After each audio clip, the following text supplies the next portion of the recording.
We are live. Good afternoon and welcome to the East Hampton Town Architectural Review Board meeting of today's date, which is June 24th, 2021. I'd like to open the meeting with an announcement that our fellow board member, Chip Ray, is not joining us today. So we are a board of 4. And I'd like to move on with the approval of the minutes from our last meeting, June 10th, 2021. I believe everyone had an opportunity to review those and approve them, but let me ask for a approval on the minutes. Can I get a second? Esperanza. Second.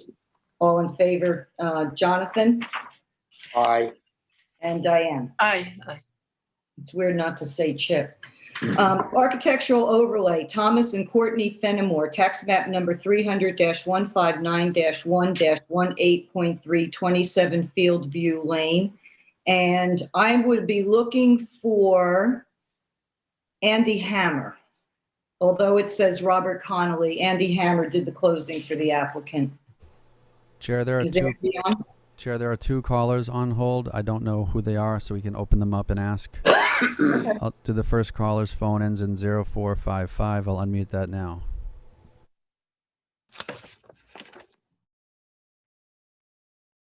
Hello, caller with the phone ending in 0455. Are you there? Hello, yes, I'm not for that. I'm for 242 Marine Boulevard. Oh, you have the long wait. Thank you, sir. If you could just, you can watch the live stream and call back if you want later on, okay? Thank you. Can we wait? Can we tell him approximately how long that will be? Let's see, we have, if you could, check back in within like a half an hour, 45 minutes, you are number 12 on the agenda, okay? And I think what I'll do for that, is I'll also suggest the number when I start each new application. Okay. And Chair, I do see Mr. Hammer, so Great. I will unmute that caller now. Great, thank you. Hey, good afternoon, Architecture Review Board. Andy Hammer, this application was submitted by Rob Connolly, who represented the Fenimores. My clients purchased the property last week. This was an inadvertent error by their builder, a prior builder, who installed the generator without ARB approval, so we came into the board seeking approval for it today. The application, I think, is pretty self-explanatory. If I can do anything else. Thank you, Andy. Let me read into the record what the application is for. This is for approval of the installation of a generator as shown on the survey, and the generator measures 46 inches in length by 23 inches wide by 29 inches high for a total of 7.2 square feet. And Kyle, if we can show the pictures that I submitted. Yep. Sorry, the phone's ringing.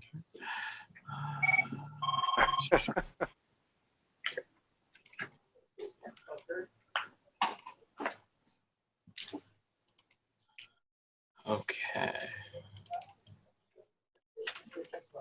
Let's take a look at the survey first. I'm sorry, Kyle, so everybody can get a lay of the land where this is located. So this is a home that is down a fairly decent long driveway. Betsy, can I stop you real quick? Andy, you said that the new owner is no longer the Fenimores? No, that is correct. So what is the name of the current owner that closed on it last week? Ryan Tabone. Okay, so. Oh my God, yeah, there you go.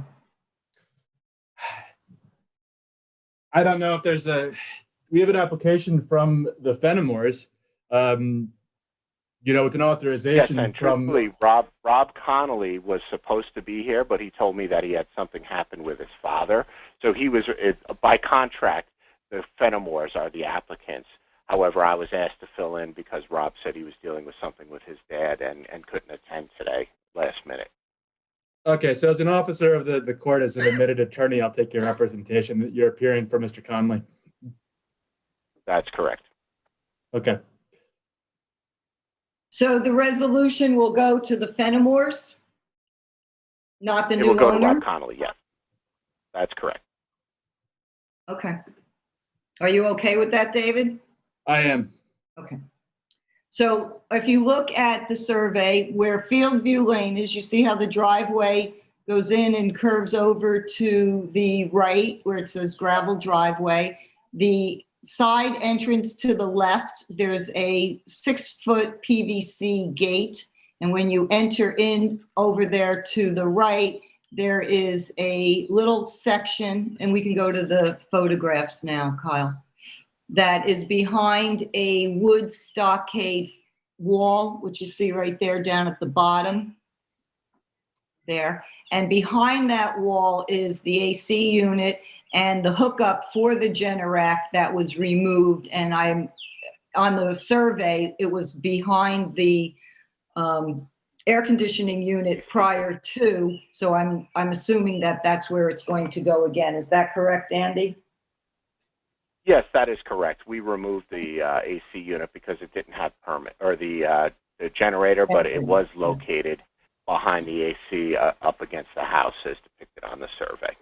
Right. So it would be to the left behind that wall of the AC unit. I don't have any problem with this. Does anybody have any questions for me or Mr. Hammer? The fence that's there is taller and darker than the fence that's hiding it from the street. No, it's actually the angle of my photograph. It's a 6-foot stockade fence. Okay. You don't see that fencing from behind that white PVC. Okay, you don't see it.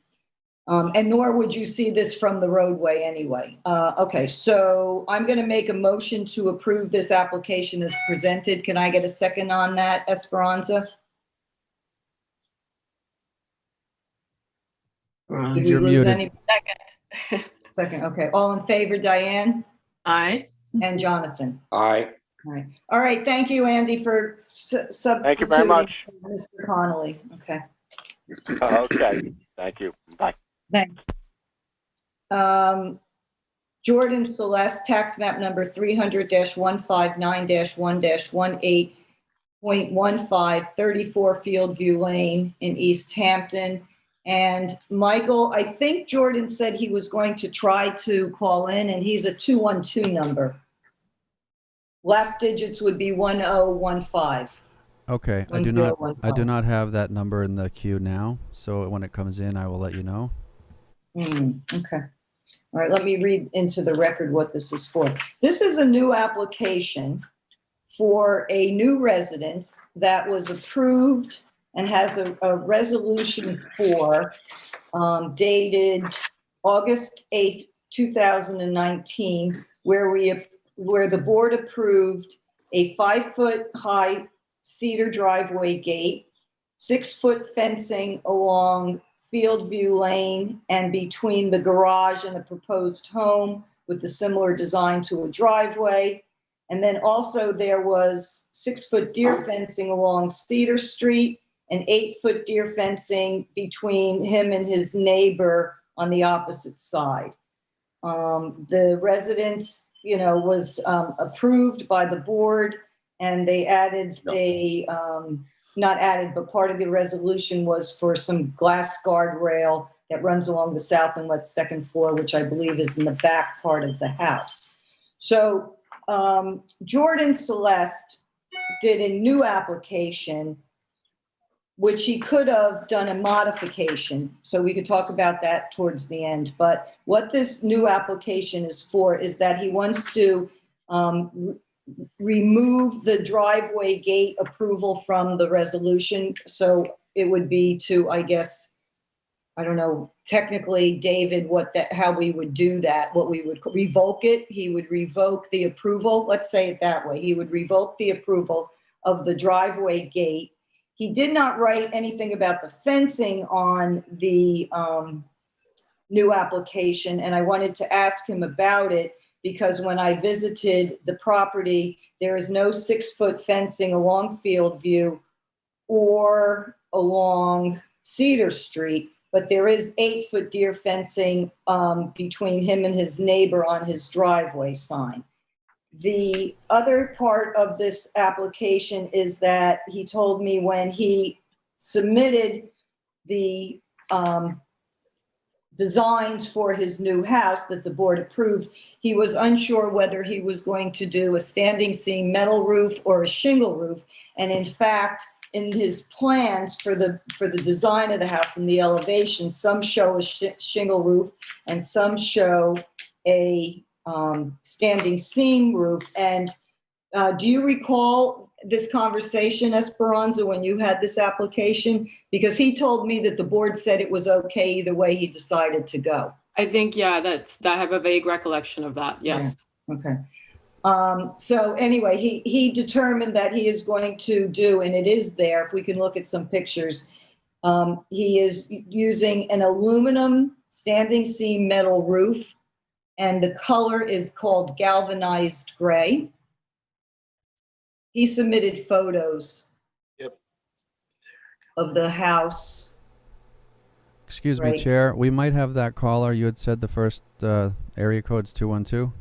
Yeah, and the That's last number is 1015. The last numbers don't match up, but if you want me to check it, there's a Yeah, but 212 you might be caller. calling from another phone. Yeah. Okay, so I'm going to unmute the caller whose phone ends in 2707 right now. Okay. Hello, this is Jordan. Hey, Jordan. Hi. Were you able to hear the beginning of my Yes. presentation? Okay.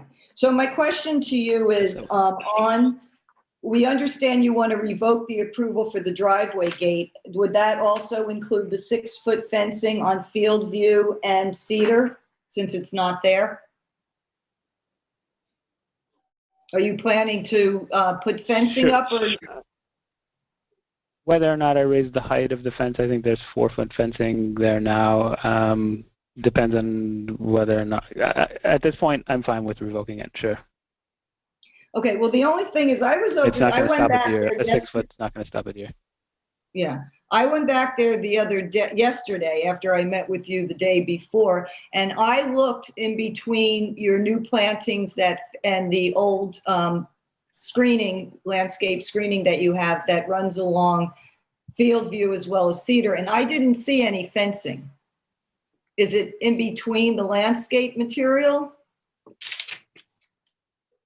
I'm talking on the I'm front sorry, side. I'm a little confused. On the front of the house, yeah, I have no fencing on along Cedar Street. That's correct. Okay, and so and Field View as well, correct? There is fencing. There's pool fencing at the back of the house, but you cannot see it from Field View, and it's right, but that doesn't face Field View. it does face Field View. It's just mesh fencing that you can see right through. And it's 4 feet. Okay, It's so 4 that's feet high. pool fencing. Okay, so we're revoking the 6-foot fencing along Field View and the and Cedar. And then you have some 8-foot deer fencing that is currently between your driveway and your neighbor's property. That is on your property, correct? It is not. No, that is not on my That's property. The fence on my property is 5 foot high, I believe, that runs in between at one portion that connects to the front fence, and then it lowers to 4 feet as you progress down the property line.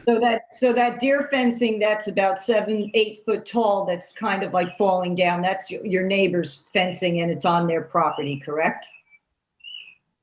It's on their property. I don't know if they know if it's theirs. When I bought the house, it was in place, and we recently discussed it, my neighbor and I, because they think the previous owner of the property may have installed it. Well, if the previous owner of your property may have installed it, it might be what we're looking at that's on your, oh no, let's see. That's correct. Right, I see, right, it's off your follow up with property, okay. But because you did get approval for 8-foot deer fencing, along the neighbor's property line. But that's not yours and it's not on your property, correct? Correct. Okay. I'm sorry, did he explain what the fencing in the reserved area? Is that what you're talking about? No, we're talking about where it says lot 16. Okay, I see that now. Thank you. Okay. So do you want to ask a question about the fencing that's up in the reserved area? Yes, is that your fencing? No, it is not. That was also there when I purchased the property. When I met with the ARB originally, it was also brought up. It's not mine. I did not put it there. The fencing that I have is on my lot, and it's drawn around the perimeter line on the survey. I believe last time ARB sent the town to come look at it, but the house flooded, and we haven't been there for 2 or 3 years. So I think I had seen, my neighbor said that the town was in the driveway, but I don't know whatever happened with the status of the fence.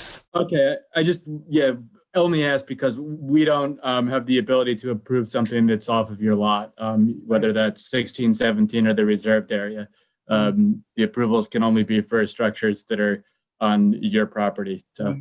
Well, what I'm doing is I'm just doing a little housekeeping on his current survey. So if we're going to do a modification to his, on his current resolution, if we're going to do a modification with the new things that are coming up, I want to make sure that we had all this sort of cleared up.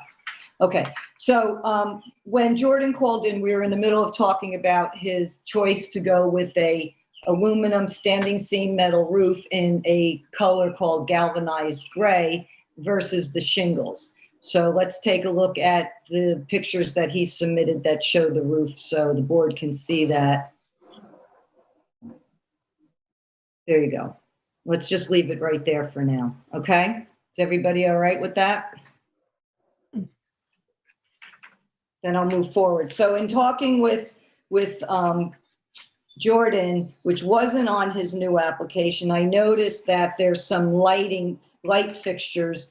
If you look over by where the white couch is, there's a front door there underneath that canopy overhang. He has light fixtures that have the light that goes behind the fixture face, which is a solid piece of black metal, and it shines down, and it also does shine up.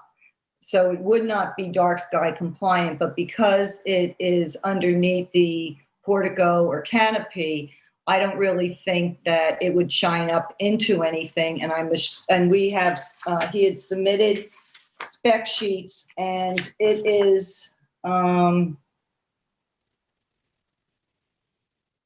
LED, which is 10 watts each, 10 or 11 watts each, or 845 lumens. There's a picture that I took that's a better shot of that. If we could take a look at that, Kyle. There you go. Okay.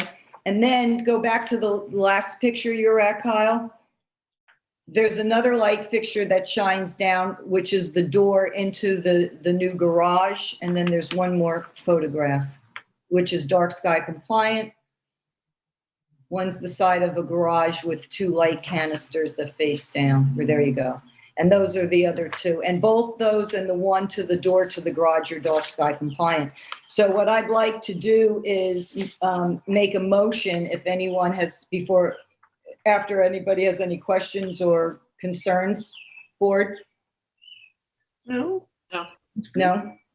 I'd like to make a motion to make a modification.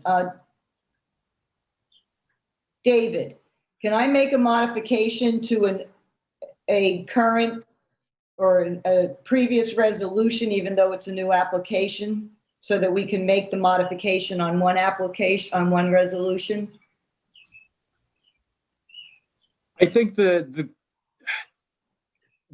you still talking about revoking the original gate, or? Mm-hmm. Mm-hmm. I think that in the approval, the CO, that If it was that's just all something on that one, we would it would be indicate that we're approving that only that part of the initial resolution. Because I'm hesitant to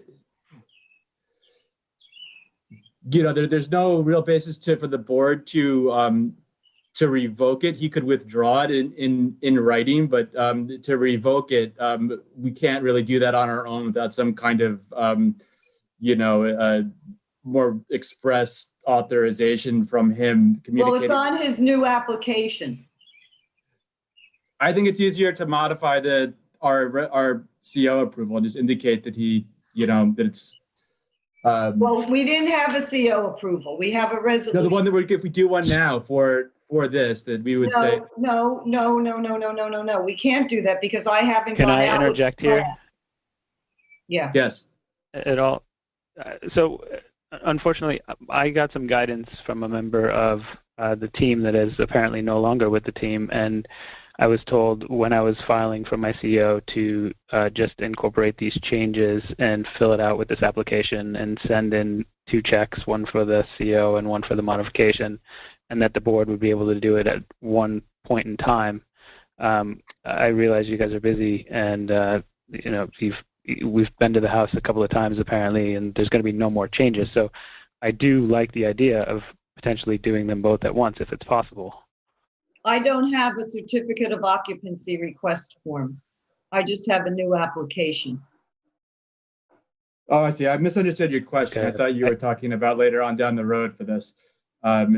We could do it your way then, Betsy. That's also fine. Just be clear what it is. Let me explain this to Jordan. So what you did was you submitted an application for the changes, which is the roof material to be identified as the standing seam, that you're not having a driveway gate based on the prior resolution. And what we need to add to it are your approval for your light fixtures. Then what will happen is once you get this updated resolution that we're going to make a modification to, you will then come back to the board, to the office, and fill out an application for a certificate of occupancy, and we'll come back out, and then I will be able to look at all of the items on the resolution in addition to that your as-built matches the plans that were approved, and then you'd get your C of O. Okay, Jordan, do you understand that? Yes. We can't do anything for a C of O unless you fill out a request for C of O application for the ARB to come back out and review all of the items on the resolution. So I'm going to make a motion to approve Jordan's modification to his resolution dated August 8th, 2019, where he's revoking the driveway gate and the 6-foot fencing facing Field View and Cedar. We're approving the aluminum standing seam metal roof to all the residents and the garage in color galvanized gray. And we're approving the 3 different types of light fixtures. The wall sconce, which would be underneath the canopy, the two wall sconces underneath the canopy on the front door, the 2 canister light fixtures on the side of the garage, and the 1 landscape light near the door to the garage. Can I get a second on that, Esperanza? Second. All in favor, Diane? Aye. And Jonathan? Aye. Okay, great. All right, Jordan, as soon as you get the copy of the new resolution with the modifications, you can apply for a request for a certificate of occupancy, and I'll come back out to do the review. Okay? Great. Thank you. Great. You're welcome. Thank you. Thanks for calling in. I'm sorry if that was confusing, but that's how paperwork goes. Okay. Diana Conklin Voorhees, tax map number 300-200-1-21.8143 Main Street in Wainscott, and Esperanza is the assigned board member. And Michael, we're looking for possibly Daniel on the line. I actually do have I believe I have Diana Voorhees. Okay, great. I can unmute that. The phone caller, the last 4 digits end in 1340. I'll unmute that caller now. Great, thank you. Yes, I'm on the line. Thank you. Is this Daniel? Daniel Voorhees, yes.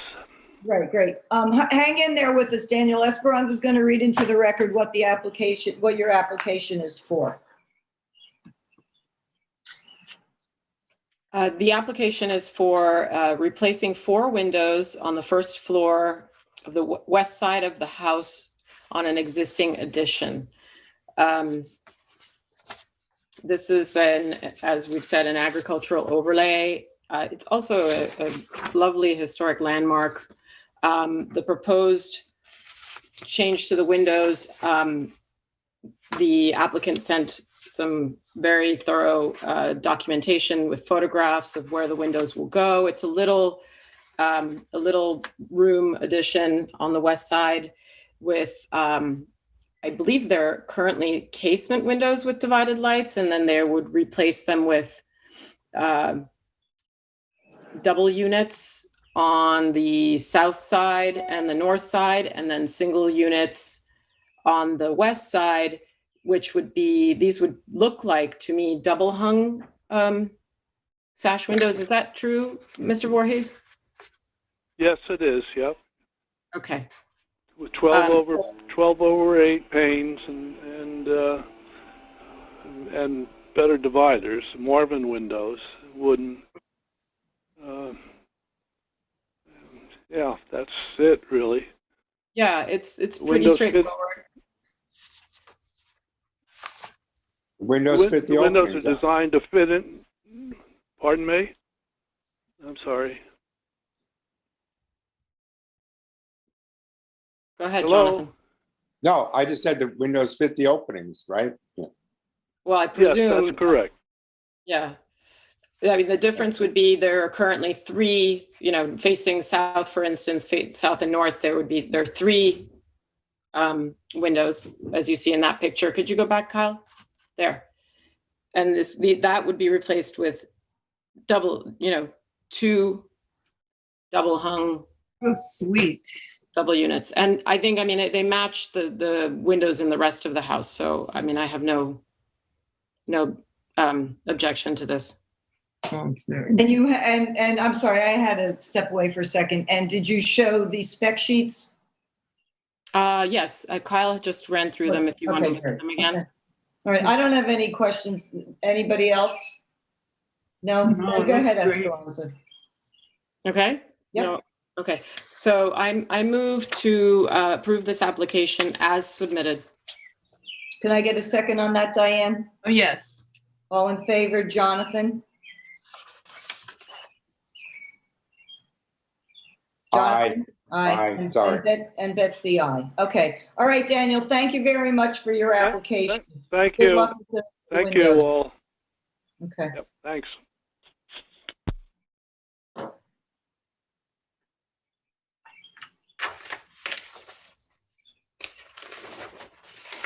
Faye Weitzman and James Rubin, tax map number 300-199-1-1.1, 45 Town Light Road, Esperanza. And Michael, is there anyone on the line for this? Actually, Chair, Faye Weitzman just joined the Zoom.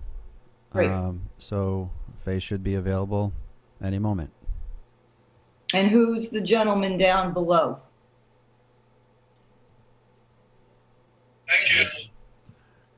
I think that would be. That is Faye's feed. Sir, hello, welcome to the meeting. Could you identify yourself? Oh, wow. Hello. What's your name, sir? Jim Rubin or James Rubin. Hi, James. Hi, good afternoon. Good afternoon to you. Esperanza is going to read your application into the record.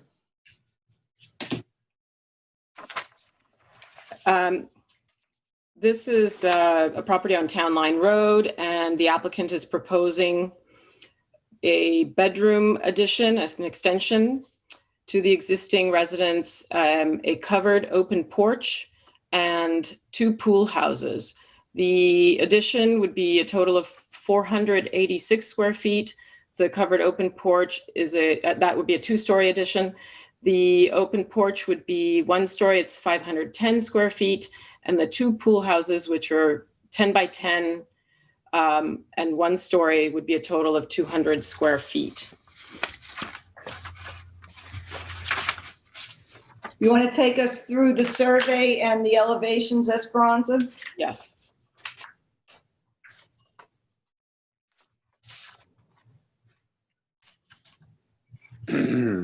Survey. There's another one, Kyle, which has the proposed. Okay. Has more red markings on it in the middle there, I think. That's the landscaping plan. I mean. Oh, there it is here. Yes, that one. Sorry. Correct. Do you want to come in? Okay. I'll zoom in. So, and just to clarify also, I believe the pool would be reconstructed. Is that correct, Mr. Rubin? Yes, in the same location. It's It's just slightly bigger. Is that right? that is correct. Yeah. And then the two pool houses are the little yellow squares that are marked number 4. Mm-hmm. And there's like a trellis in between the fireplace. And the open porch is marked number 6, just behind that existing stone wall. And number 8 is the addition, the 2-story addition. So it's a little bump out on that side. All right, so this isn't really very visible from Wainscott Hollow, and it looks like his driveway is like a flag lot off of 45 Town Line, right?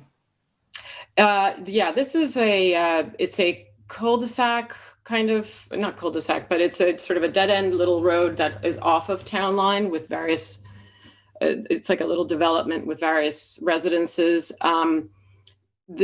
This is a property, I did take photographs from Wainscott Hollow, and where it says lot 6, that is essentially it's like the horse farm that you can see behind 66 Wainscott Hollow. Mm-hmm. So this is actually bordering basically that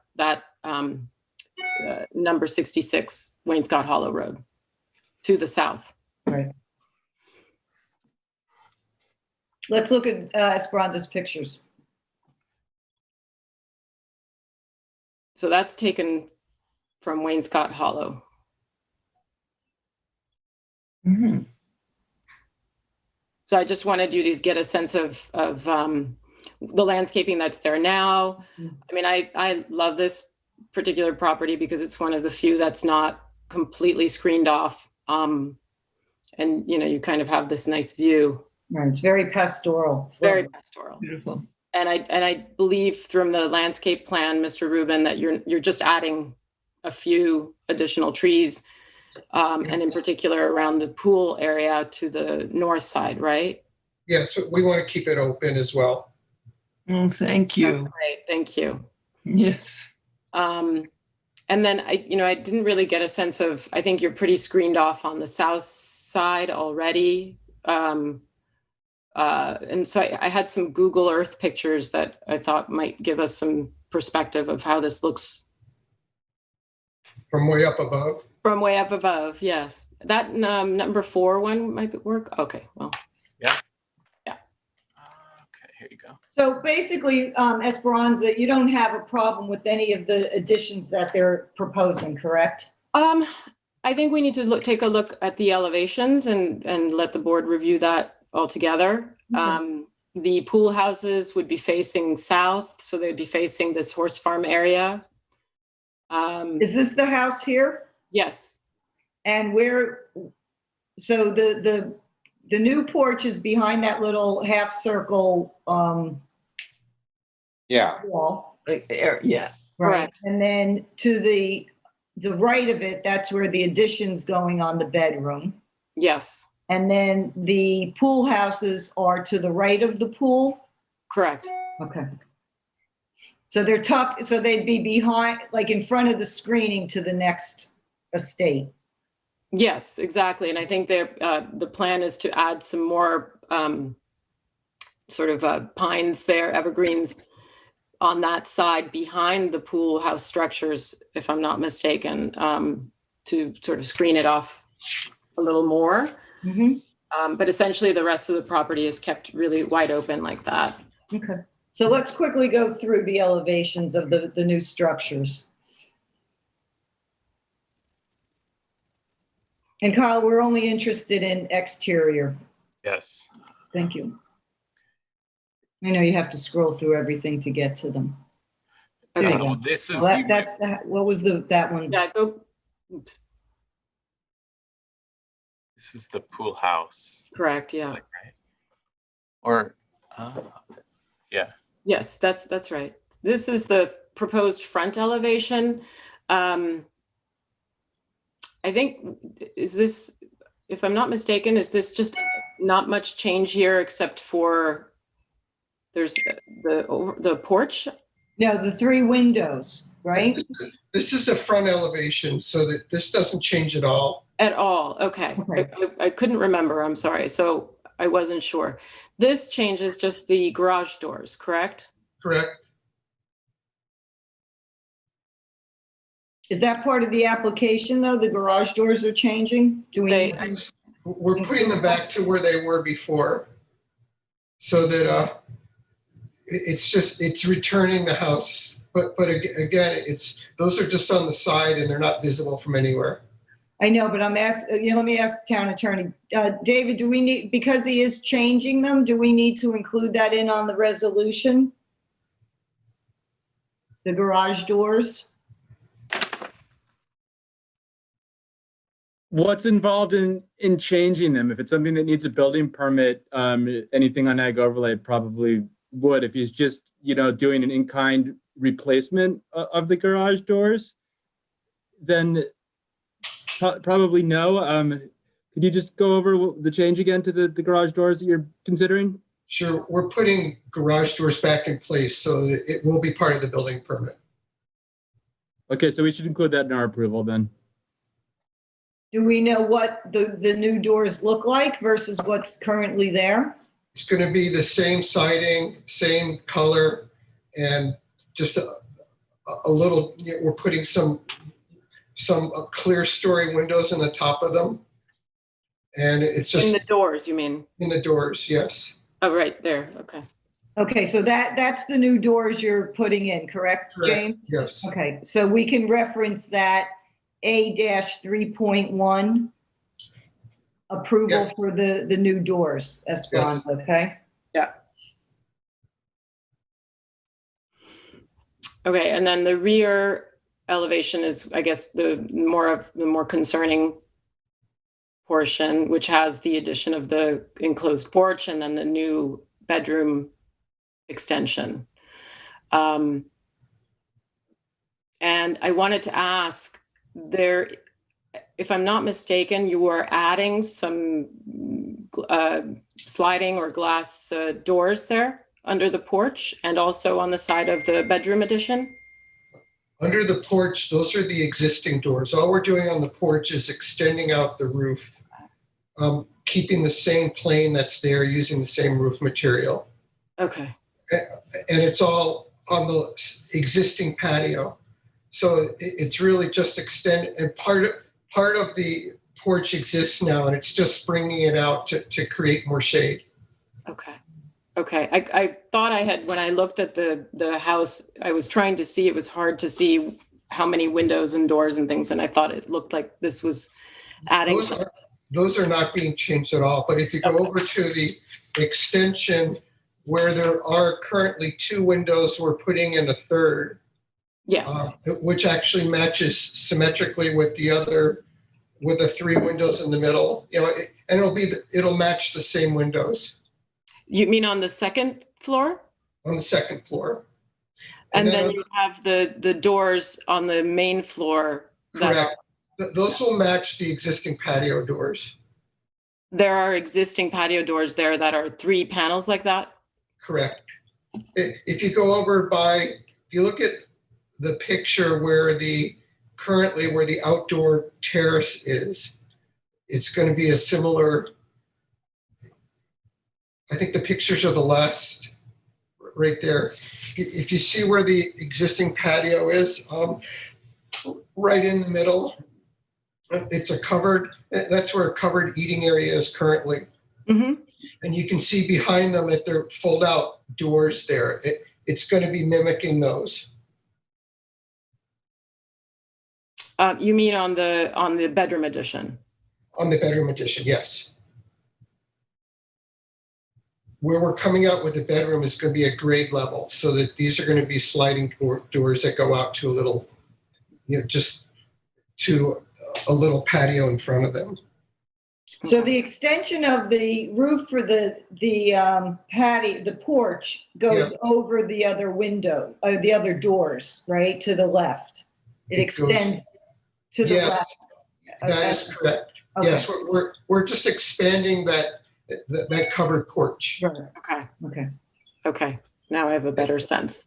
And so then again, good to look at this, then you'd have the 3 panel doors on the right side of where the bedroom addition is going to go, and then 3 panels of the upper story windows to mimic to replicate the same thing in the other gable. Okay.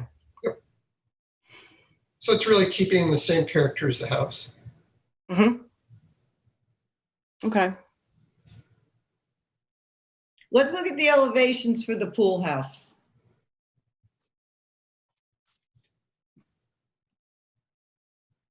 Is that it? Yes. Yes. And does that mean that there's going to be a fireplace by that trellis? We're putting a fireplace and having a sitting area underneath the trellis, yes. Well, the fireplace needs to be included in the resolution and should have been included in the application as well. Anything above 4 feet in the agricultural overlay properties or district has to have ARB approval for anything that's above ground or above 4 feet on a fence. So we'll include that fireplace. Okay, thank you. I don't have any questions on this. Esperanza, is there anything that's concerning you here? I'm curious a little bit why you have 2 of them. 2 pool houses, one for the look at the plans. For the pantry. The answer is, one's a changing room and one's like an outdoor kitchen with just a refrigerator and a sink in it. And from a design standpoint, it just seemed like it extended the width of the pool and created this very nice sitting area in between it. And we had to stay within the 200 square feet so that each one of them ended up being 100 square feet. I like it. I think it's smart. It's great. I think it makes a lot of sense, James. The patio area is kind of like a 3rd room. You get the I'm sorry, what, David? Oh, I said it's like the patio area with the fireplace is a 3rd room because you're not allowed to have a kitchen in an accessory structure, so it's genius. It's what? It's genius. Oh, that's positive rather than negative. Thank you, David. You're going to be cooking on that fireplace. Yeah. Come over for s'mores. Exactly. Jonathan, do you have any questions on this, or Diane? No, I think it's fine. Yeah, me too. I do too. All right, Esperanza, just make sure that when we're doing the resolutions that like we refer to some of those like A-32, you don't have to read it into the record now for the bedroom. And then also there was the garage door A-3-1, that kind of thing. So we can reference them in the resolution. And okay, I just had one last question just before Kyle took off the picture of the pool houses. I was looking at the one on the right where the kitchen or the little, what do you call it? The ice cream window, I think it was called. Yes. And that one doesn't have divided lights. Is that intentional, or is that? I think we are probably going to mimic the windows on the other side for symmetry. Yeah. Okay. So it would be, just important to have whatever the actual plan is, so that when we go and inspect, it's all going to be matching. Yes. Agreed. Okay. All right. So what are you requesting, that he resubmit this A3-4 with the windows drawn in? If you could just approve them with the similar windows, that would. Yeah, but then when at event, it would be good to have that document in Updated. files because we will send a copy of that into you. Yeah. Okay. That would be great. If they can update the drawing to replicate what the windows are going to actually be, we'll make a note of that. And they can name it A-3.4B, and we can reference that once we get it for the resolution. Great. Okay. If you can send, that to the office or drop it off a couple copies when you have it done, that would really be very helpful. Thank you. That's great. And otherwise, just before we go, do you want to just take a quick look? I think the landscaping is fine, but I don't know if everybody looked at it. Just as far as, are we good? Yeah, I think so. All right, so I make a motion to approve the application as submitted with the addition of the fireplace to be included in the resolution, fireplace located under the trellis between the pool houses. Right, and the new elevation for the windows on the pool houses. Oh, and the garage doors. I'm sorry, also. We include the garage doors, which are indicated on the elevations, and the windows on the pool house to be match the windows on the rest of the house. Right, which are divided lights, correct? Yes, with divided lights. All right, can I get a second on that, Diane? Yes, All in favor, Jonathan? Yes. Yes. And Betsy, aye. Okay, James, thank you very much. Good luck with everything. Thank you very much. One last thing. I forgot to ask. There was no lighting anywhere indicated, Right. and Nope. we didn't discuss that. It's just going to continue with what's there. We're not adding any new lighting. And none on the pool house?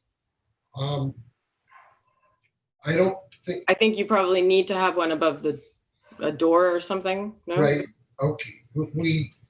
We'll have minimal lighting there, just to light up the patio for safety purposes, but nothing, it will all be similar to the lighting on the existing patio. Okay, so what you'll need to do, James, is you'll need to submit a modification to your application when you have those light fixtures selected with the spec sheets from the manufacturer. No problem. Okay, and then we'll just review it again and we'll add it to your resolution so that when everything's done and Esperanza goes out to inspect for your certificate of occupancy, everything is covered and doesn't get any. Okay? Great. So we'll Yes. look forward to seeing you again then with your light fixtures. Thank you very much. Thank you. Thank you. Okay. Did I get a second, third, everybody? Yes, okay. All right. William and Mary Mott, tax map number 300-157-3-1.2439 Stevenhans Path in East Hampton, Jonathan. And Michael, we'll see if there's anybody on the line. This Sure. is for a. Excuse me, yes. So I have one caller who doesn't line up with that name-wise, but we can check and see who they are. Okay. Okay. The phone number of this caller ends in 8576. I'll unmute that now. Hi, this is Mike Curran. I'm here for Sabrina. It's a sign for a store. Okay, hang in there. We're almost to you. This is for a. Excuse me. I'm sorry to interrupt you, Jonathan. I'm sorry. Chair, could you tell me with that previous caller which one they're for? He said he was for a sign. For Verona, number 11. Okay. And what was his name? Michael, did he say? I didn't hear the name. Is it Curran? It comes up as Curran, yes. Yeah. And Betsy, who are you looking for this one? I'm sorry. I just got a new William caller. and or Mary Mott. Okay, yeah, I don't have anything by that name. A new caller came in if you want me to see who they are. Sure. 1 second. The caller's phone ends in 8477. Hi. Hello, caller. Could you identify yourself? Yeah, this is Regina McLennan. I'm the next on your docket. Thank you.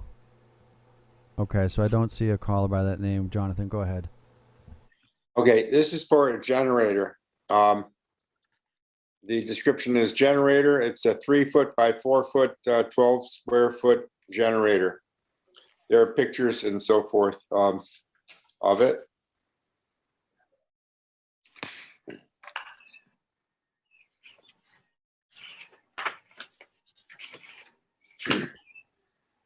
It's next to, so the air conditioners are back there. This generator is new. It's on those brick colored concrete blocks, and their power system is attached to the house right there with the rakes. There's another picture that's more wide angle.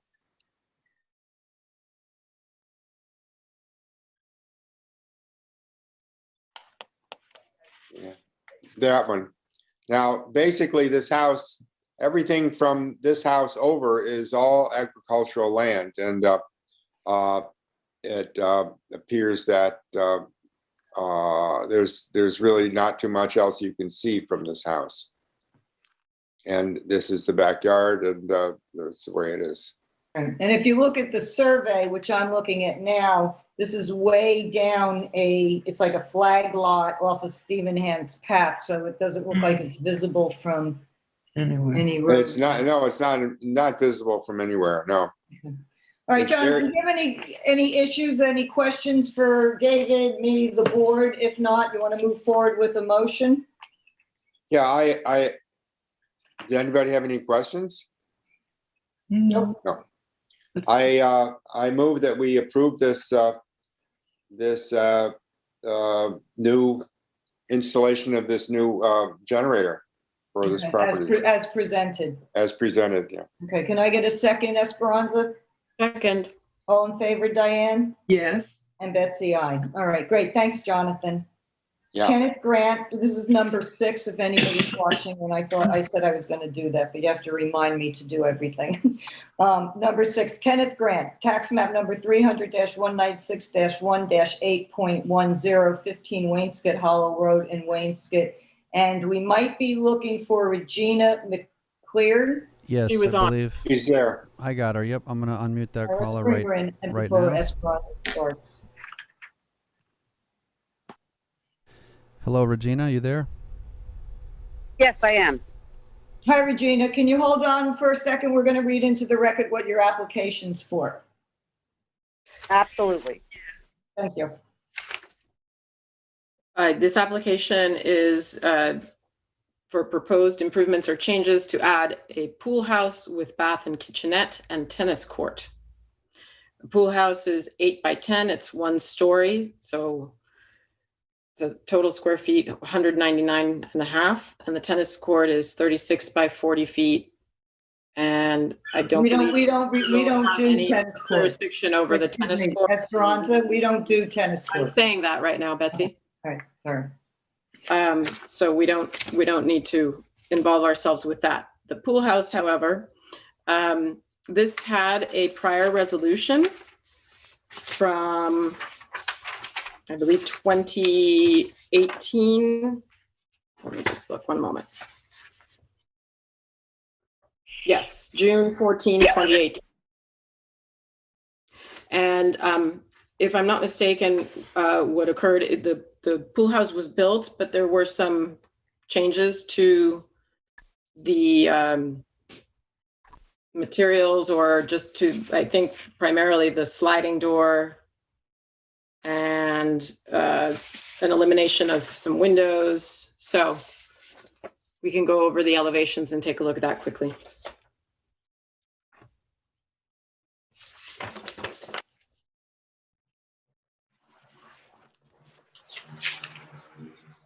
So these are the elevations for what I believe is now as built. And if we look at the next, there was a page with the exteriors. That, yes, that's it, because it has the little, this has two sets of sliding doors or four panels, and then it has that arbor or overhang where those doors are, which weren't on the originally approved plans. And then also on the left elevation, I believe it is, there was a window, which is not there on this. So I just want to be clear so I understand, and hopefully the board does too. What we're looking at was what was originally approved, correct? No. This is the new?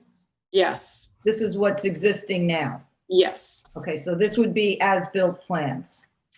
Yes, although I'll tell you, these are dated May 2018, the other ones are April. So something happened in that month after the resolution. I don't know.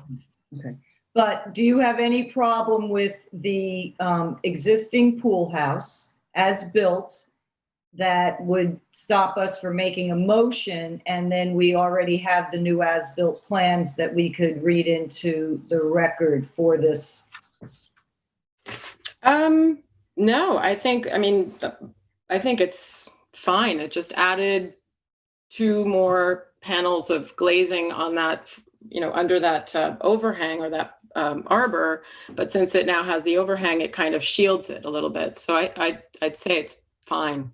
Yeah. Do you have pictures that you took that we could take a look at? I took one picture, and to show you sort of where it is with the tennis court and everything. So yeah, that's it. Well, and it also, when you see it in actuality, it makes more sense because you can't really see that overhang in the flat elevations. Yeah, it's a very small. Yeah, that's why you have to look at the side one. And they did, there was a window eliminated on one side, I think. So I think I'm fine with. All right, excuse me. Hold on a second. One moment. Hold on. That elevation. Let me just make sure I'm looking at the correct ones. All right, but in the meantime, I want to ask David a question. David, should we make this a modification to their 2018 resolution? Which would have been June, so it's within, it's basically the 3-year period. Instead of doing a new resolution, can we modify this to include the changes to the as-built and the as-built plans? Please say yes.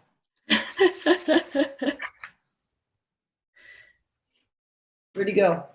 So it's they're just under the 3 years, right? It's dated June 24th, 2018 is the date of the resolution. Right. But I think, if I'm not mistaken, this was something that Nora said that they had submitted, but there was something. Yes, no, I'm with you, Betsy. We're able to do it. Yes. Yeah. Okay. All right. Good.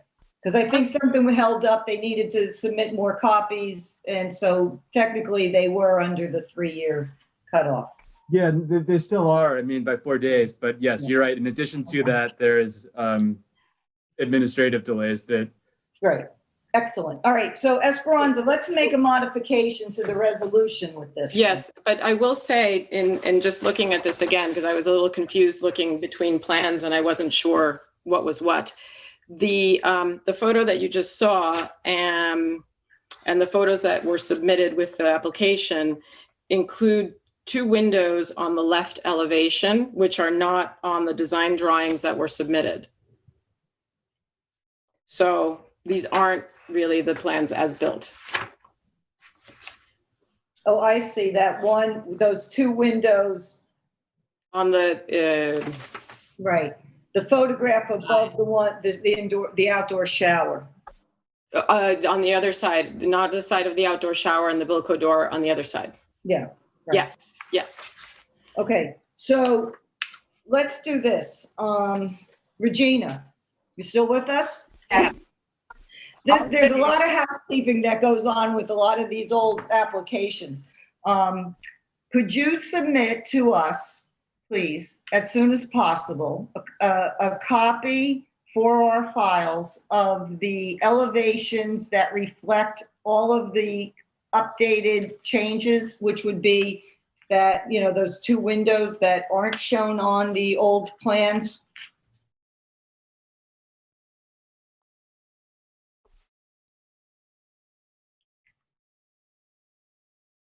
Kyle, let's go back to those elevations so we could just look at that, so Regina can see what we're talking about. And also maybe the picture, their pictures even. Yeah, but let's just look at the plans first. The first one, that one. Yeah. Yeah.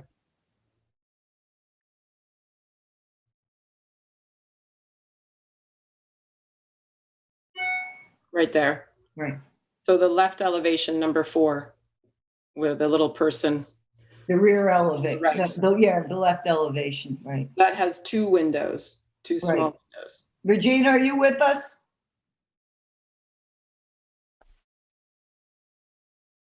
Chair, her phone is open. She should be. Okay, and Esperanza, I can't see it on my screen, but you have I actually have it. What is the down on the bottom? What's the mark number? Is that P-02 for this page? Yes. Okay, so I'm going to make a note of that we need this page update, P-02 updated. It should be marked for construction, not for construction. That's what this is, a design page. Right, that's fine. Yeah. We just need to have something that represents what we're approving. And that's on the left elevation.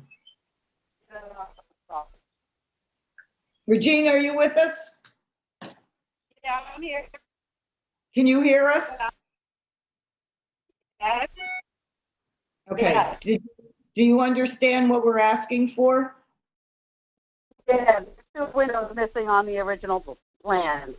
Right. So the plans that we're looking at now on the screen, if you could submit that to us with the 2 windows on the left elevation for our records, we can move forward with this modification.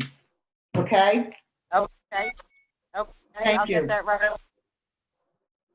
Right. And what you can do is you could mark that P-02-B.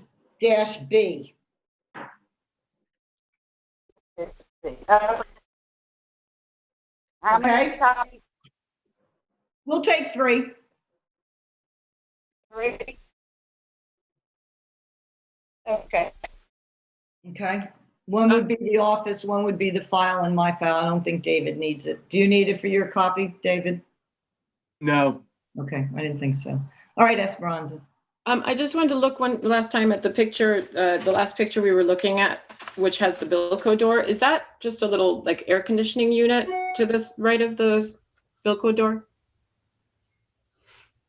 That's it, right? Yeah, okay. Is that what that is?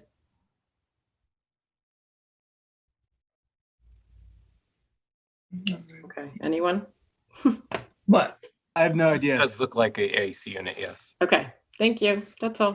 Okay, so you'll make a motion? Yes. Modification? Okay, I make a motion to approve the application for the pool house for an 8x10 one-story pool house with a modification to the left elevation to include 2 windows.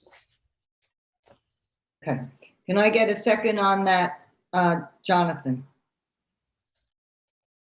Yes. All in favor, Second. Diane? Yes. And Betsy, yes. Okay, great. Thank you, Regina. Thanks, Esperanza. Thank you. Okay. I just want to make one more note. Okey dokey. Number 7, change to commercials, Moby's, tax map number 300-189-1-1341 Panico Road in East Hampton. Madeline Van John might be on the line. I believe I have that chair right here. I'll unmute that caller. The phone ends in 3500. Great. Hi, this is Madeline. Hey, Madeline, how are you? Good, how are you? I'm okay. I'm okay. All right, so let me just read into the record what this is for. This is an application to make a change to the front facade series of doors that are going to change from the existing doors. There's actually 3 casements with a total of 6 doors, to new bifold doors that will have divided lights in them. And Kyle, if you could pull up the rendering that they submitted with the new doors. The one above is the existing. Yeah, that's it right there. So these are bifold doors, and the divided lights will match the style of the windows to the old portion of the home that faces Montauk Highway. The windows to the left are going to stay as is. So the only thing that they're asking for today is approval on these new doors. They did submit a spec sheet from the manufacturer for the doors. It is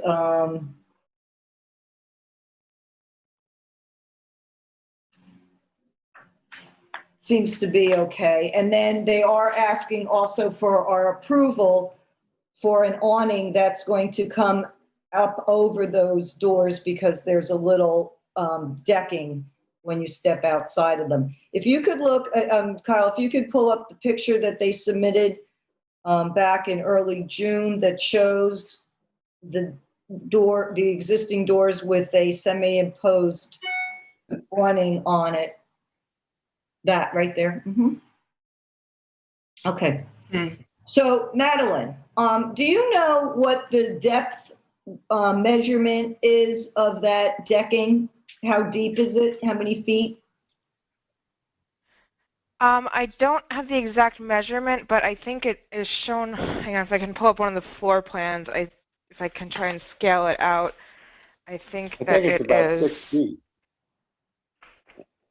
There's a reason why I'm going to estimate between 5 and 6. Okay. And then how far does that awning come out off of the building? The awning is just intended to cover basically the deck and then 1 step off of it. So the awning, I believe it should go out about 7 feet, just so people are able to exit and step off the deck if they needed to. Well, it says 20 by 8 foot 3 inches, so it's 8 feet. Is that that measurement? So that's the full length, including basically the part that bends down at the end. That's the full length of the canvas there. So that would leave approximately 7 feet that it would extend off of the building. Okay, and we're thinking so it's going to extend about a foot over the decking. Yeah, when it's fully extended, it'll be out a foot over the decking. It is retractable for when it's not in use. Mm-hmm. And the walkway up there, is that so somebody could basically access that deck from the front of the building, correct? Onto that deck and yes, they could. Okay. All right. I mentioned in the last time Madeline was in front of us that I really didn't feel that valance with the scallop or a valance really is in keeping with the style of the home. I think it's very sort of circusy looking. And I think if they wanted to do an awning and if the board was in agreement from an aesthetic value on that building, to eliminate that valance, I think would be a little bit more streamlined and in keeping with the historic nature of this building. Anybody have any comments, Diane? Well, I agree. I agree with you. I think that awning is very detracting. Retracting. It's retracting. But I mean, I think it detracts from from putting in the bifold doors and matching I think it's like traction, unless they plan to, I mean, are they planning to put tables out there? I can't see how wide the that decking is. Well, they said it's about 6 feet. And they also No, said they weren't. there's no tables. There's no tables out there. So then what would be the point of that awning? So basically the bifold doors are being installed for ventilation. So they plan to be open whenever there's seating inside the restaurant. So then the awning would basically be to protect from the elements from rain and while people are entering or exiting. But there's no, the seating plan, the approved seating plan doesn't allow for seats out there. Mm-hmm. And is the awning going to be a stark white, or is it sort of this like off-white color? It'll be the off-white color in the rendering. Can we get a white one to match the white building? You want it to match the building the same color? Mm-hmm. I think that shouldn't be a problem. Get rid of those scallops. If it didn't have the scallops, it would go with the building a little better. Right. So is the board in agreement that we're okay with the awning, but we would like no valance, no scallop, and it to be white so that it recedes back to the white building as opposed to having a different shade of white, this off-white? Yeah. Okay. Are we okay with that, Madeline? Yes, that sounds good. All right. Esperanza, are you okay with that? I'm trying to remember when this was the spring close house, and I think it was yellow and white stripes. I think that, you know, white is will get extremely dirty, and it's very difficult to keep clean, and it's not going to look as good from the street or anywhere as maybe you know, a dark gray or something like that, black. But that's, you know, maintenance issue among other things. Well, my only concern is it's not going to be out all the time, so. All right, yeah. Well, my concern would be to throw another color element into this would make it more visible, that if it was white, it would just sort of recede with the, you know, the color of the building. Yeah, if it were gray, it would be one thing in the building I think would stand out more, the actual building. Yeah, a darker color recedes more. Anyway, but if they're only going to use it at dinner time. No, anyways, I have 2 board members that are expressing their opinion. Would you like to see a different color? Come on, let's go. Well, you know, I think if they get rid of that valance and those scallops, I mean, and if it's just a utile awning,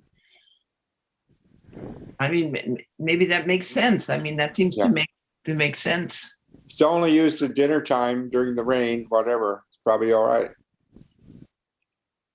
Esperanza, would you like to see another color rendering?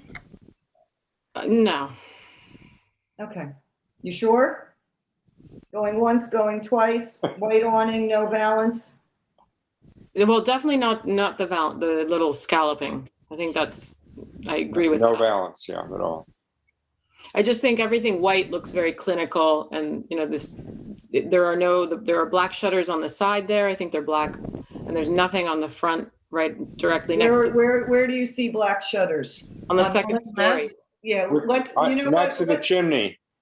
No, yeah, and excuse me, let's do this. Kyle, can we just look at the photographs that I sent so we could see this in totality? Thank you, yeah. And Madeline, just bear with us, okay? This is what we do. Sure. Okay, all right. That's an existing, excuse me, that does no longer exist. That was an old picture. Let's go to my pictures.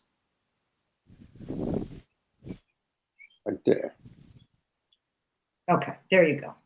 They're dark gray shutters. Yeah. Yeah, they're either dark gray or black. There's those, and there's I think on the other side, but directly on the main facade, there's nothing.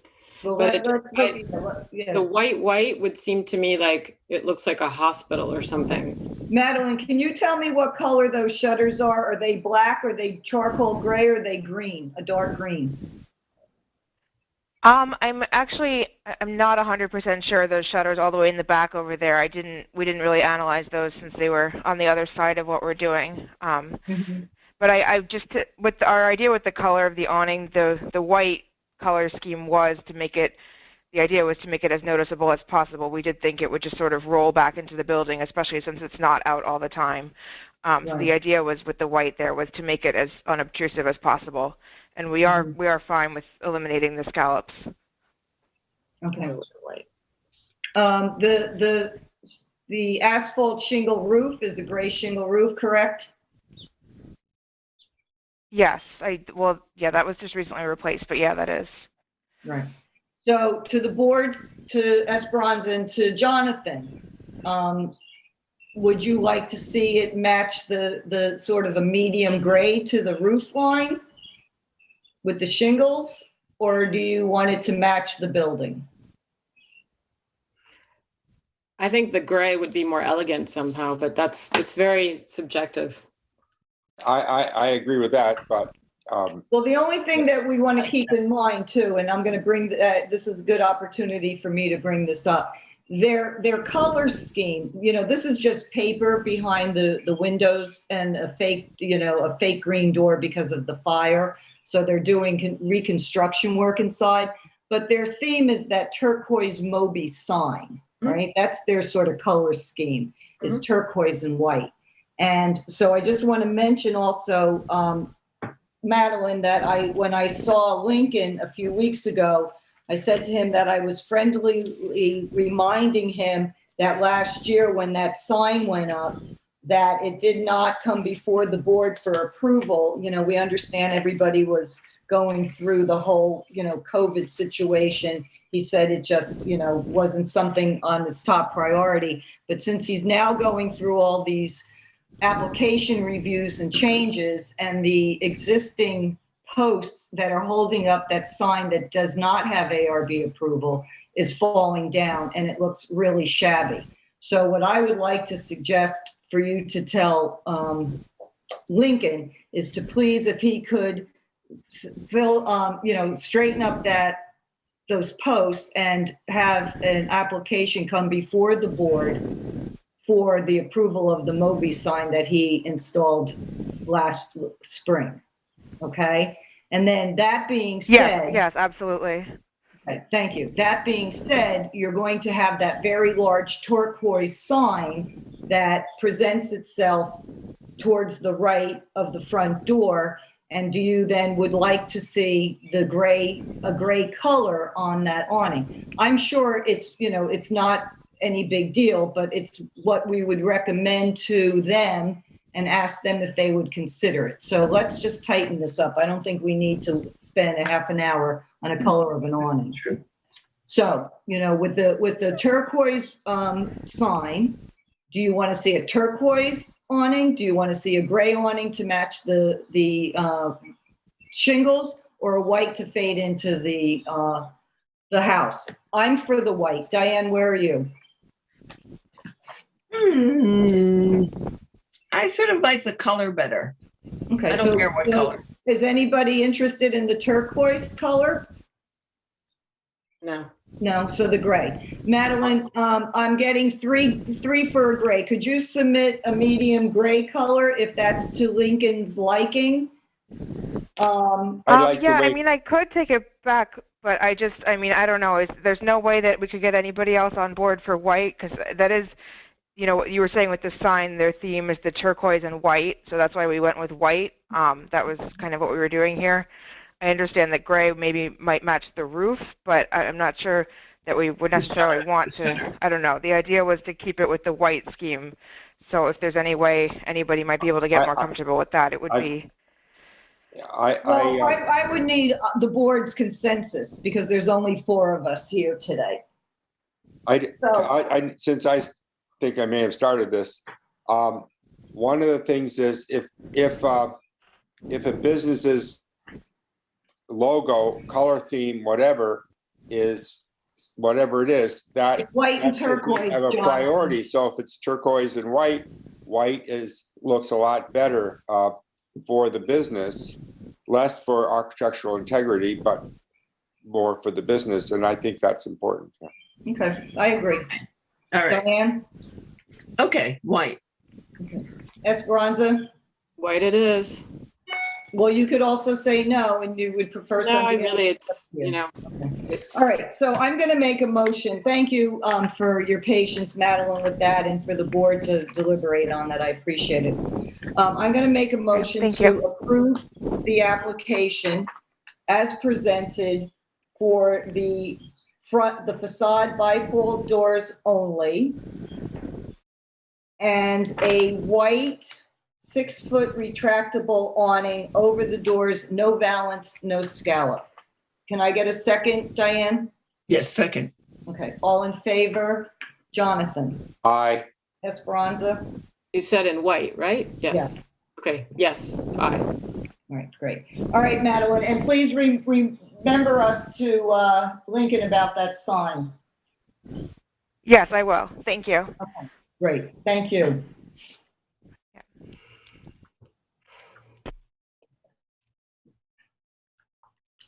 I just need 1 second.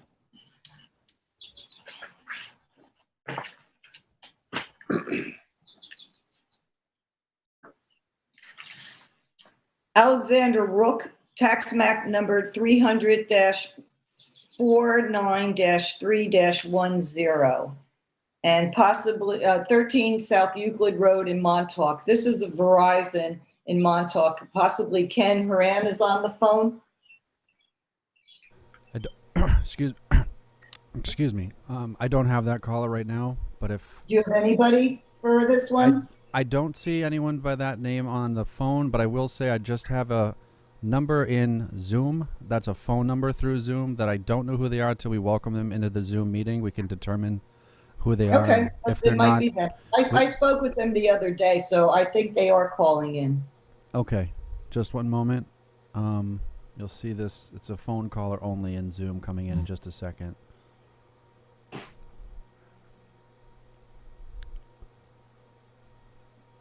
If the Zoom participant... Hello. Can you state your name, please?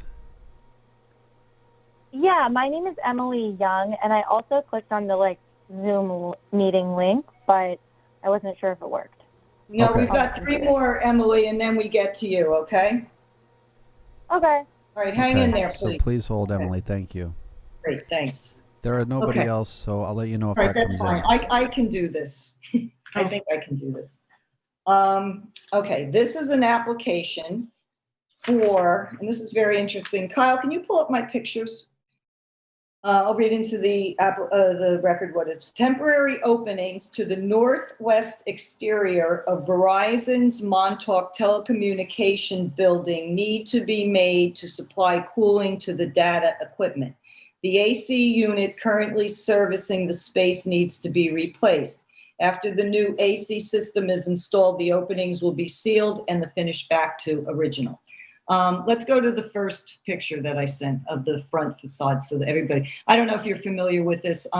This is on Euclid. If you were at the Harvest restaurant and you were leaving, this is like right east of that, on that roadway. So this building, it houses all types of telecommunication equipment that needs to be constantly cooled with refrigeration.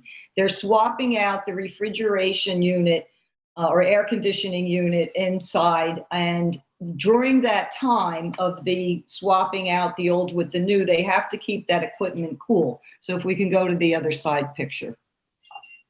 So what they did is that black box is a very large AC unit that is there temporarily, and those big ducts are going into the building to keep it cool. And when the new unit is up and running, they will remove the ducts, they will take the plywood off, and they will replace the brick or the cement facade and paint it to match. So it's just a temporary situation. Does anybody have any questions on this for me? It's very spacey. Yes, I like it. Pretty wild looking. So I'm going to make a motion to approve this application as presented. Can I get a second, Diane? Oh, yeah, second. Okay, great. All in favor, Esperanza? Aye. And Jonathan? Aye. Great. Okay, business signs. Number 9, Hampton Merch LLC. Tax map number 300-197-2-11-1, 352 Montauk Highway in Wainscott. And this would be Ocean Graphics. I believe Skylar's waiting to come are on. going into the building to teach Excuse school. me. And when the new unit. Yes, so we have a phone number called in from Ocean Graphics, which you just heard. There was a bit of an echo. The caller on that, if you could please mute the broadcast in your environment and only talk into the phone. I will unmute you in just 1 second.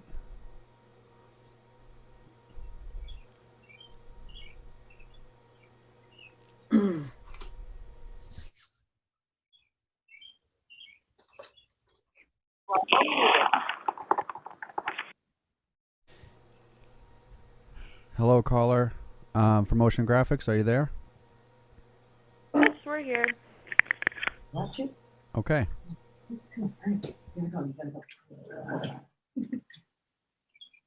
Do we have someone? Yes. Caller from Ocean Graphics. Could you identify yourself? Yeah, right there. Hello, my name is Skylar. How are you all? Good, Skylar. Can you turn your volume up a little so we can hear you better? Any better? Yep. Okay, Esperanza, if you'll read into the record what this is for, please. Yes. The application is for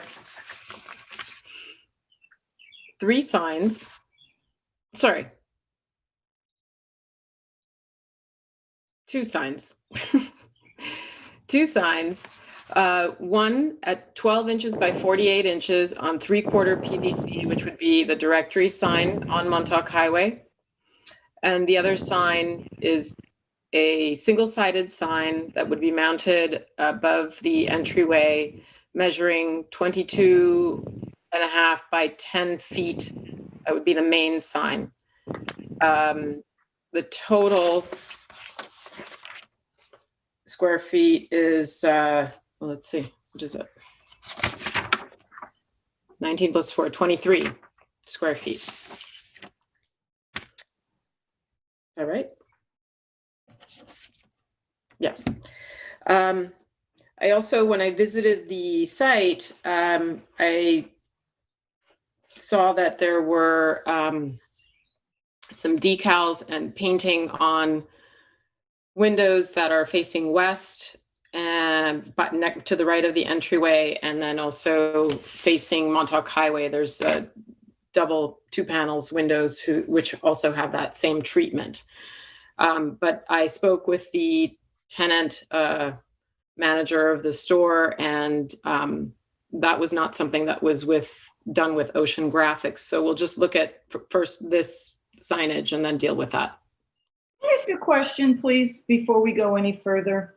First of all, I don't mean to interrupt. Michael from LTV, I got a message from Emily, who was waiting to come on for the next one. She said that our meeting is not on YouTube. Okay. All right, I just want to mention that to you. It's currently the other on thing, as I we just have speak. one. I'm looking sorry, at it. what? I'm looking at it as we speak. It's functional. Okay. It is. Okay. Maybe it was before, because it was an hour ago that she texted me. Can I just ask a question, Esperanza? In my file, I have a photograph from Torched Shop by Isaac Boots. Do I have the right thing? That is it. Yes, that's what the signage will be. I was going to mention that. The signage, and we'll see the design, is called Torched Shop. Why was Fred Siegel being thrown around? I guess this is a sort of another little boutique that is under the auspices of Fred Siegel. Okay. All right. I just was confused. It could be a pop-up too. So here are the signage designs. And what do they total in square feet for the sign above the red doors and then the double highway sign? So the sign above the door is 19. The directional is 4. Okay, so it's total of 22? 23. 23. Okay.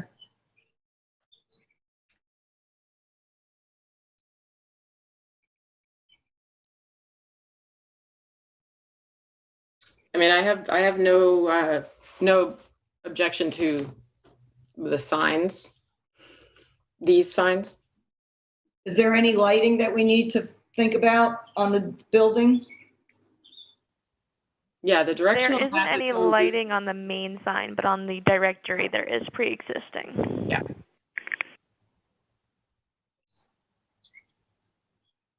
Wait a minute, can I just, I'm sorry, I just am looking at my notes. The two signs, the double-sided sign is total of 8 square feet because each side is 4 square feet. And the larger sign is 22.5. So this is a total of like almost 31 square feet. If I'm not mistaken, is that correct? No, yeah, that is correct. What's on the permit for total might be wrong. Into addition, that directional sign is double-sided. Right, so that's 8 square feet for the double and 22.5 for the building sign, which is 30.5. Okay.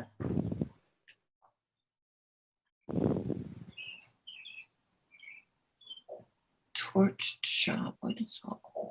So Esperanza, where are we with this? They submitted the colors. It's a white background with the black lettering, with orange and red flame. You know, it's pretty straightforward. I have sort of more concern now knowing what the total square footage of signage is, that they have all this additional advertising, if you will, in the windows of the facade. Right, I do think, I did speak with the renters today. I do think that stuff in the window is temporary until their partner moves in. I think they rented out a small portion of that space because it is so large and it does have 2 floors. That second floor, if you guys have ever been there when it was the old surf shop, you don't get any advertising from that second floor because it's underground. So I think until she moves in, I think they had allowed her to temporarily put the stuff on the windows just to let it be known that it's not only Isaac Boots' little pop-up going in there. I do think they have plans to take that down in about a week or so. As far as I was told today, that's not anything permanent. Okay, let's take a look at Esperanza's pictures. Okay, that wasn't the impression that they gave me, but.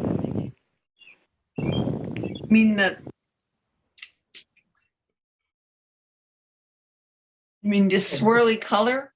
Yeah, the windows are painted and then there are decals. And then just on the Montauk Highway side, there's also the same treatment on, I don't have a picture of that, unfortunately, but there's another similar two-panel window with this Fred Siegel swirl.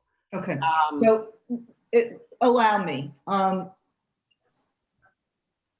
Skylar, the Fred Siegel and the Summer Love decal, are they going to remain? I don't think those are going to stay there. It's just from what his name is Michael. From what he told me today is that they just rented out a small portion of the store. And because it was just done a week ago, I had these permits in so early because I know how many permits you guys are being given. Mm-hmm. So I had them in so early that this was never brought up. I might have to submit another permit and we might have to downsize and, share their directory sign with this other company down the road. But for right now, I think once they move in, they're going to want at least a directory on the directory board, which the top space is still open because Main Beach had the top space on that board. So technically I moved them down until they figure out what they want to do with this other person coming into their store. Okay. Well, let me just say this, okay, just so you're really clear. And first of all, thank you very much for helping me today with the other sign from the last. You're welcome. You have, if we move forward to approve the signs that your application covers, you have 1.5 square feet of any kind of decals or anything like store hours or anything on the doors. Okay? Yeah. So what I would do is I would split that directory. So half of it, if you can understand, so it'll still be double-sided, but half of it would be for torched and the other half would be for who they're splitting it with. We'll worry. You can do a modification on that when you know, but okay. Yeah. The other thing I want to mention to you is in speaking with Esperanza and David McMaster, our town attorney, if those window swirlies were to stay, that would have been a change of commercial. And also that the color of that door, we believe has been painted recently. Mm-hmm. And that's change of commercial too. So if that door is going to remain that color red, if it wasn't there before and didn't have approval, do you know what color was the door, the color of the window trim and the trim on the side? I want to say that it was the color of, I mean, if you look at the top part of the door, it's green. I haven't been down that way in months, and I live in Wainscott, and I don't remember if it was, but the top of the door is green, so I'm going to say it was green. The green trim is accurate. The red door looks new. Right. So what I'm saying, I don't know when they painted it or who did. Okay. So what I'm suggesting is if they are keeping that red door, right, and that is a newly painted door from either them or the landlord, they need a change to commercial on that. And they won't be able to get their signage COs until that happens. Okay. Okay. So we have no problem going forward with the signage today, but I just wanted to point that out to you. And if the window swirls stay, that's also changed to commercial because they're going from, a solid glass window to something that's different. Okay. Understood. Good. Thanks. All right, Esperanza, if you want to go forward with this. Okay, I make a motion to approve the application as submitted. Great. All right. Can I get a second on that, Diane? Well, I don't know. I think we should make some sort of stipulation that those swirly window signs and everything, and I don't know what that I just did. Oh, you did? Yeah, I just did. Okay. I said that if they're going to keep them there, they need to get approval from us and it would be changed to commercial. And they're saying that the decals are going, that all that's going away within the next week. No. Well, I don't think we go out there. They're opening next week, so I have a feeling that will be on there for the long run. Well, what would you like to do? Fence. Would you like to hold off on? Excuse me, Chair. I'm sorry to interrupt you, Chair, but I just noticed that David I don't see in the link on the Zoom, and I just see someone coming in just as David alone. So I'm going to let them in case it's his personal for some reason if they're having some issue. Okay. All right, just to make sure we get our lawyer back. Mm-hmm. 1 second.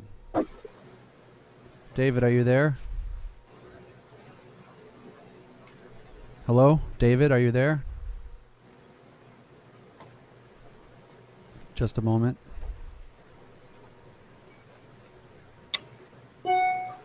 David, you there? There he is. We can see you, but we can't hear you yet for some reason. Hi. There you are. Welcome back, David. Can you hear us? I can hear you. Okay. David, when did you cut out? When was the last thing you heard us say? We were still talking about Fred Siegel and the Main Beach was the top sign on the directory. Ooh, that's a long time. Not that long ago. Well, basically, we have the board doesn't have a problem with the two signs that are being presented. Skylar explained to us that she was told that the artwork in the windows, for lack of a better word, and the two little Fred Siegel and the Summer Love decals are going away. Diane and Esperanza voiced that they're not comfortable with approving the signs with those still in the windows. And I explained to Skylar if she was going to keep the red door and if she was going to keep anything in the windows that weren't signage but were this type of artwork, she would need a change to commercial application for our approval. She understood that. So I was asking Esperanza to move forward with the approval for the business signs, but two of the board members voiced an opinion that they're uncomfortable doing that with that existing stuff in 3 windows. Let me just say that as we talked about before, I think that it can be a business sign even if the business isn't located there. The code says that a sign is anything that just advertises a business, right? And so if the Fred Siegel artwork and decal is advertising Fred Siegel, that's still a business sign. Okay, but they're not asking for that. Skylar's saying that they are removing all that out of the window, that was temporary. With the sign sizes that they are asking approval for, they're up to almost 31 square feet. So they have like 1 square foot that they could maybe put a decal on their front door, but they certainly couldn't get approval for those other elements that are in the window, whether they're business signs because they would be over their allotment, or change to commercial. They would need to come before us for approval for that.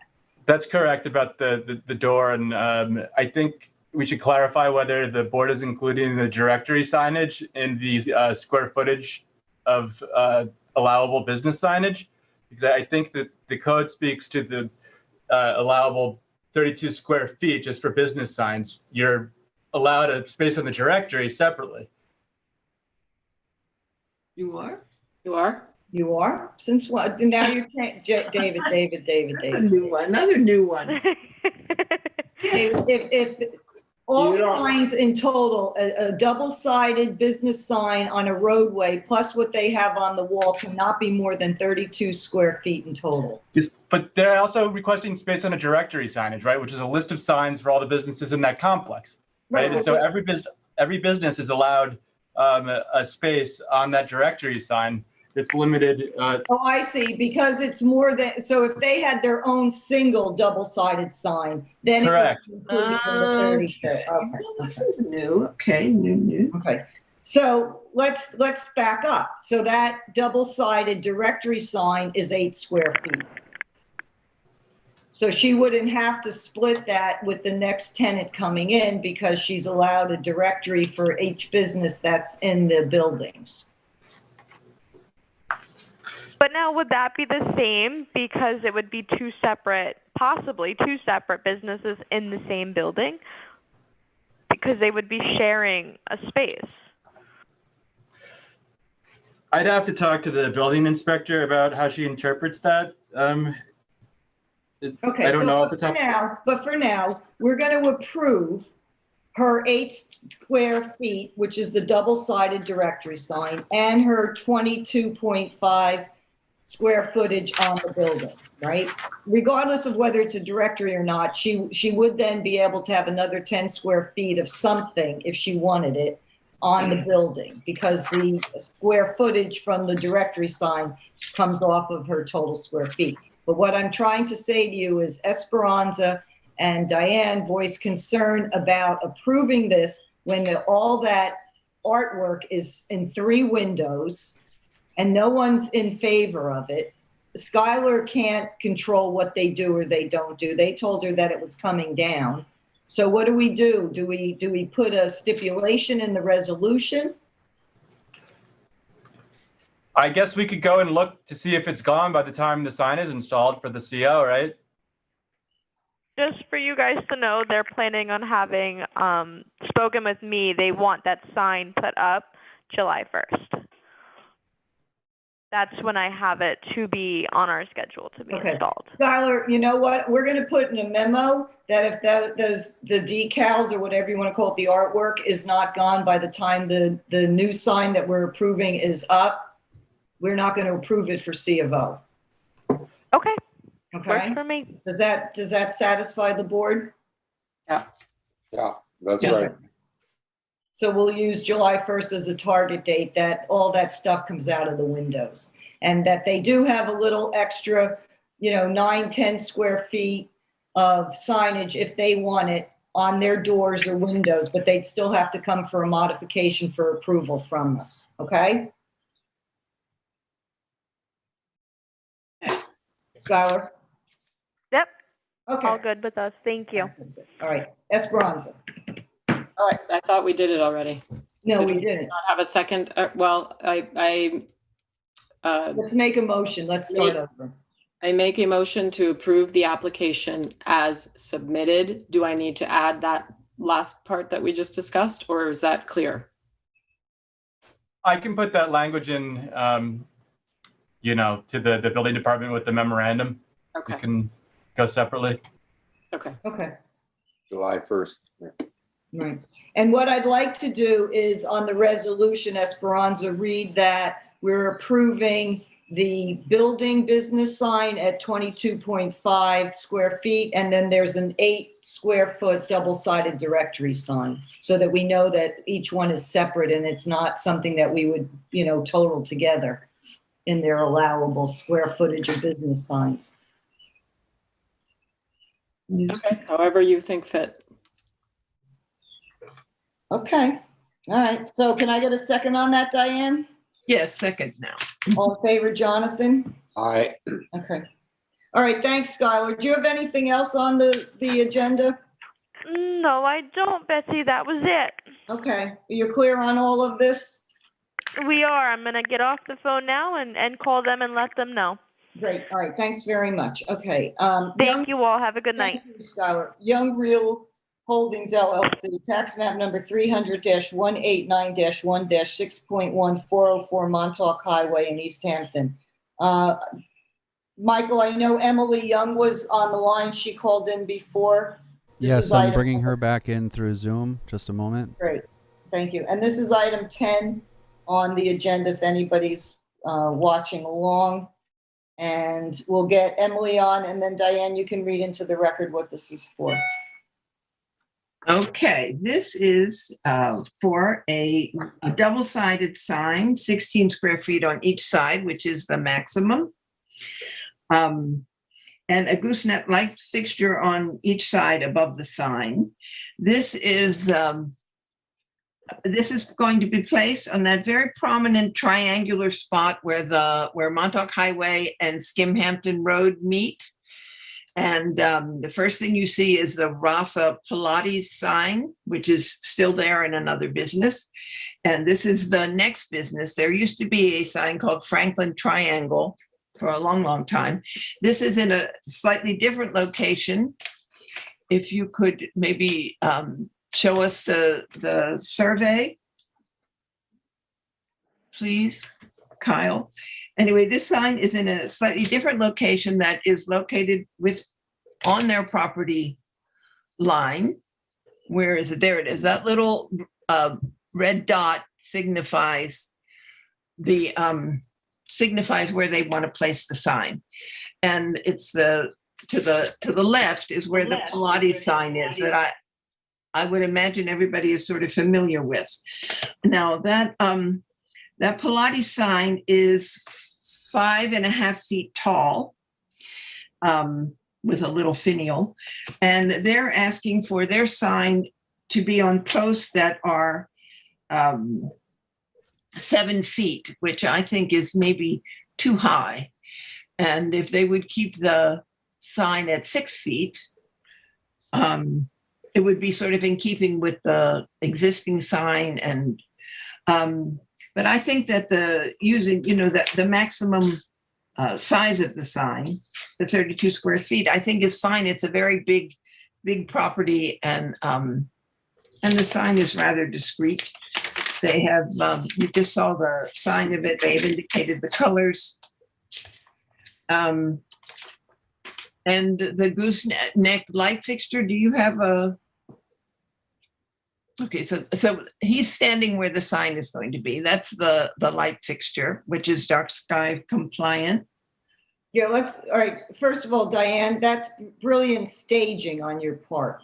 He was very nice. Right. And let me ask you this. Do you think he's about, what, 6 foot tall, maybe? He's even? Probably about 6 feet tall. Okay, so that's even better. So we get an idea of how big that sign's going to be, because I really am in agreement with you that I think 7 is way too high for that area, since it's such an open space. It's not like, it's going to get lost. So I think 6 foot is more than enough. And plus, it will still be a couple feet underneath it up from the grade where the sign starts. Yeah, so does anybody have any other questions? Well, there he is again. That's from a different angle. It's a new business. Does anybody have any questions or observations? I do not. Okay, well, I don't either. I think it's fine. If the poles are lowered so that the maximum height is 6 feet. Emily, how do you feel about that? That's fine. As like a business owner, of course, you think bigger is better, but I fully understand if you want it to be 6 feet, that's no problem. Okay. Oh, that's very, very nice. Well, and it's hi, Emily, and it will still be 6 inches bigger than what's actually like 6 inches bigger than the sign to the west of you. Pilates, yeah, the Pilates sign. Okay. So, all right. So Diane, you want to make it? Does anybody have any questions for Diane or for Emily before we move on? Nope. No. Then I make a motion to accept this application as presented, and we wish you great luck. Thank you. Can I get a second on that, Jonathan? I second it. Great. All in favor? Esperanza? Aye. And Betsy, aye. And Emily, thank you for submitting the light fixture spec sheet and for getting me straight on where your sign's going to be. Oh, no problem. Okay, good. Good luck with your store. I can't wait to pop in and check it out. Yeah. Thank you so much. I appreciate it. Have a good night. Have a great summer. Bye. Okay. Savrana LLC, tax map number 300-49-3-34.1. And I don't know if is maybe this Michael, was there somebody either Curran or Michael that called in? Yes, Chair, I have that number. I'm going to open up that Let's line. see if that was him. Great. All right, I'll unmute that caller now. Mm-hmm. Hi, it's Michael Curran. I go by All right, Michael, what application are you for? This is for Savrana LLC. Okay, for, great. A sign. Yep, perfect. Okay. I'm just making a note about something else. Bear with me here. Okay. Okay, so let me read into the record what this is for. This is a new business going into an existing location on 729C Montauk Highway. And the sign is going to go in the location of the last tenant.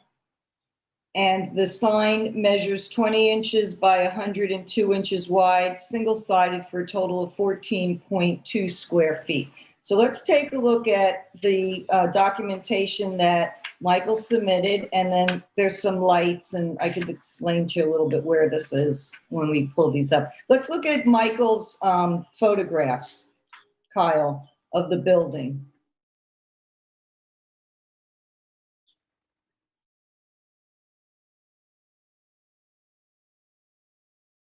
Do you want me to pick one up and, or can you switch them all? That's good. Let's stay right there. Okay. So this is a building. It's a series of buildings on the north side of Montauk Highway, right west of the gazebo and the circular lawn. And I would say it's east of John's Pancake House. And Savannah is going to go on the left side of the Corcoran, and there'll be a sign that, I don't think he did a color rendering, but let's take a look at his sign. There you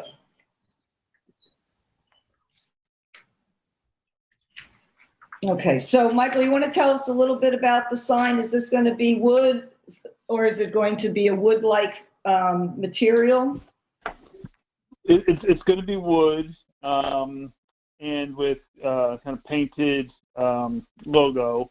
Ocean Graphics is actually doing the sign, pending approval. But that's but yeah, it's going to be kind of two planks of wood, kind of glued together to look as one.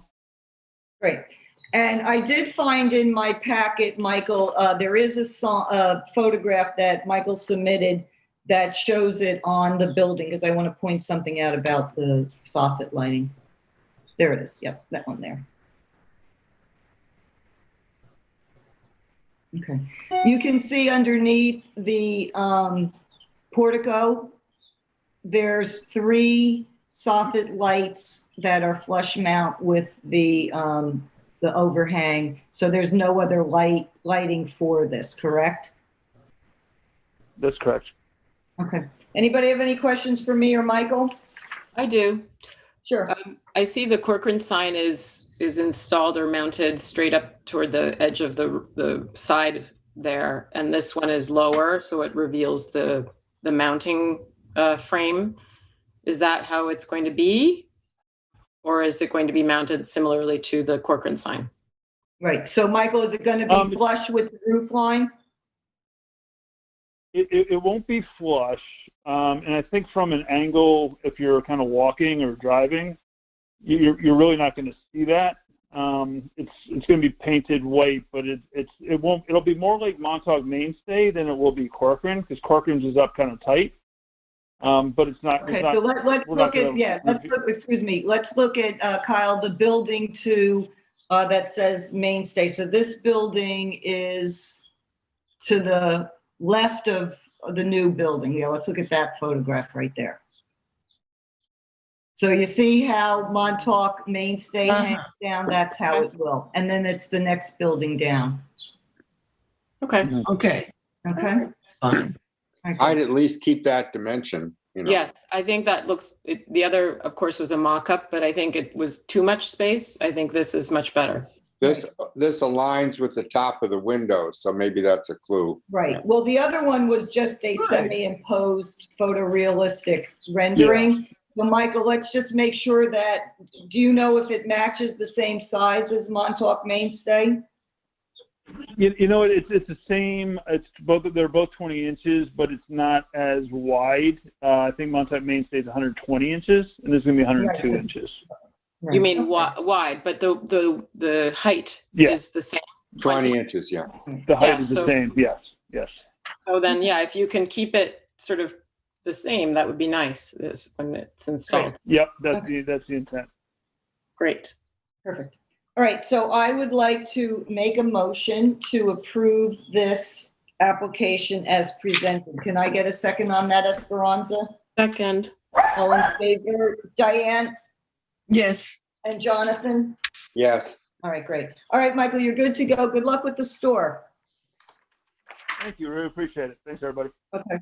All right. Have a good night. Have a good summer.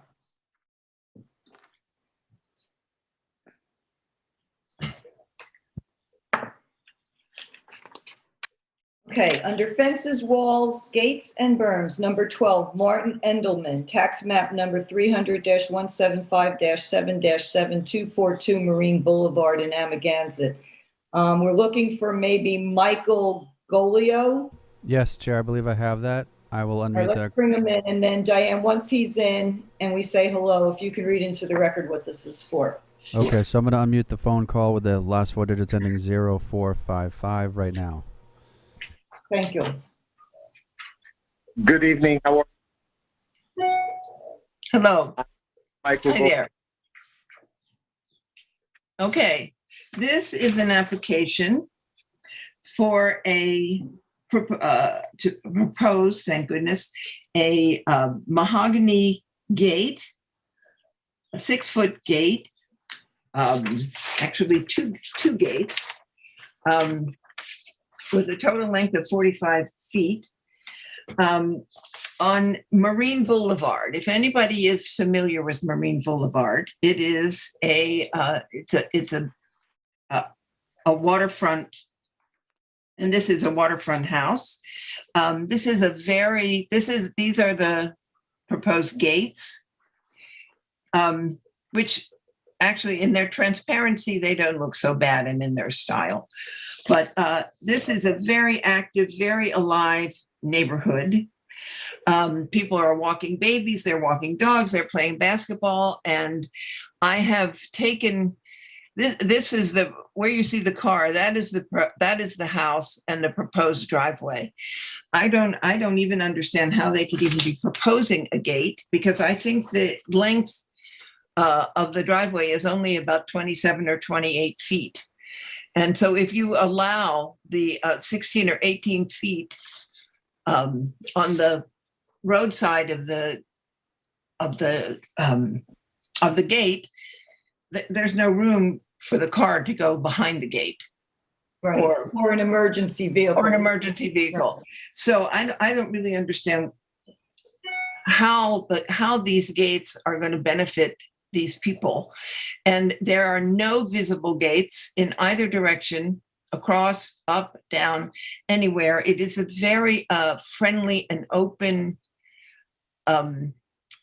neighborhood. And it's very beachy. Yeah. It's like the ultimate beach neighborhood. It's a wonderful neighborhood. Well, there's a truck parked in, and that is the roadside. So you can see that if there is a gate placed, if you could show the survey.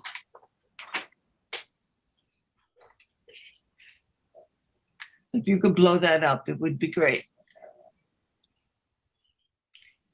So they're proposing these gates. You see there's 2 proposed gates, both with these very, very short situations.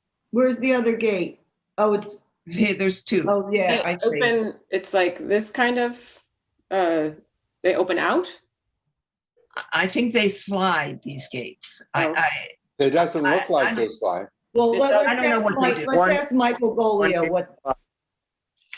Yes, the gate on the right, the garage, the driveway on the right with the garage, and it has a carport there. That gate is going to slide open. The other one is just strictly a gate. It's going to have a gate that it's like a hinge gate that will swing in. Okay. All right. I have one more question for Michael. The proposed gate photographs that you submitted, of course, are in front of a very long driveway. So they look a lot different with all the landscaping and the long driveway. And they look to be a true mahogany, where the wood that you have on your house seems to be a very weathered grayish look. Are you planning on doing something more to the weathered color of the gates, or are you looking to do this reddish mahogany? So we're looking to weather the mahogany on the gate so that they match the house, because our client is looking to get that same gate to match the same wood accent that they have on the house. Okay, that clears that up. Then the other question I have is, why do they want 6-foot gates on their property? Why do they want to be the only house? Because they're saying that basically what they want is a little bit of privacy in front of there. There's a lot of people that walk in front of their house, and a lot of people that stop by in front of their house, and they were looking to have a little bit more privacy in front of it. Okay, a little bit more privacy would be a 4-foot gate, and then you don't need ARB approval. Where are the keypads going to go to? That's a good question. The keypad will be on the sliding gate. It'll be right in the middle, and the other one doesn't need a keypad because it's going to be it's not going to be an automatic gate. It's going to be a manual gate. All right. I would like to recommend that this application be reduced to a 4-foot gate, and therefore you don't need ARB approval. Diane, where's your head on this? Well, I mean, if they can put up a 4-foot gate if they choose. It's their choice. But I think it's a real detriment to the area, and I would hope that nobody follows suit, and all of a sudden, instead of this classic beachfront, open, welcoming neighborhood, that everybody proliferates and start putting up gates. I think it would be so sad. Me too. I agree. Esperanza? Completely agree. No to a 6-foot gate on my end. Yeah. Jonathan? No, I agree. Okay. And also, Michael, I'd like to explain to you, if you're not familiar, the fire department or the fire marshal requests that there's enough space between the edge of the pavement into the driveway where a car pulling in, and if there's a gate there, that it doesn't stick out in the road, number one, and or that there's enough length, which is usually about anywhere, as Diane said, 16 to 18 almost 20 feet for an emergency vehicle to be able to pull in like an ambulance or a fire truck and not be blocking the roadway. So with gates that close to the road, you're going to have issues with the fire marshal. So I'm basically going to tell you that this application is denied. Okay. Okay? Good luck with everything. Thank you very much. You're welcome.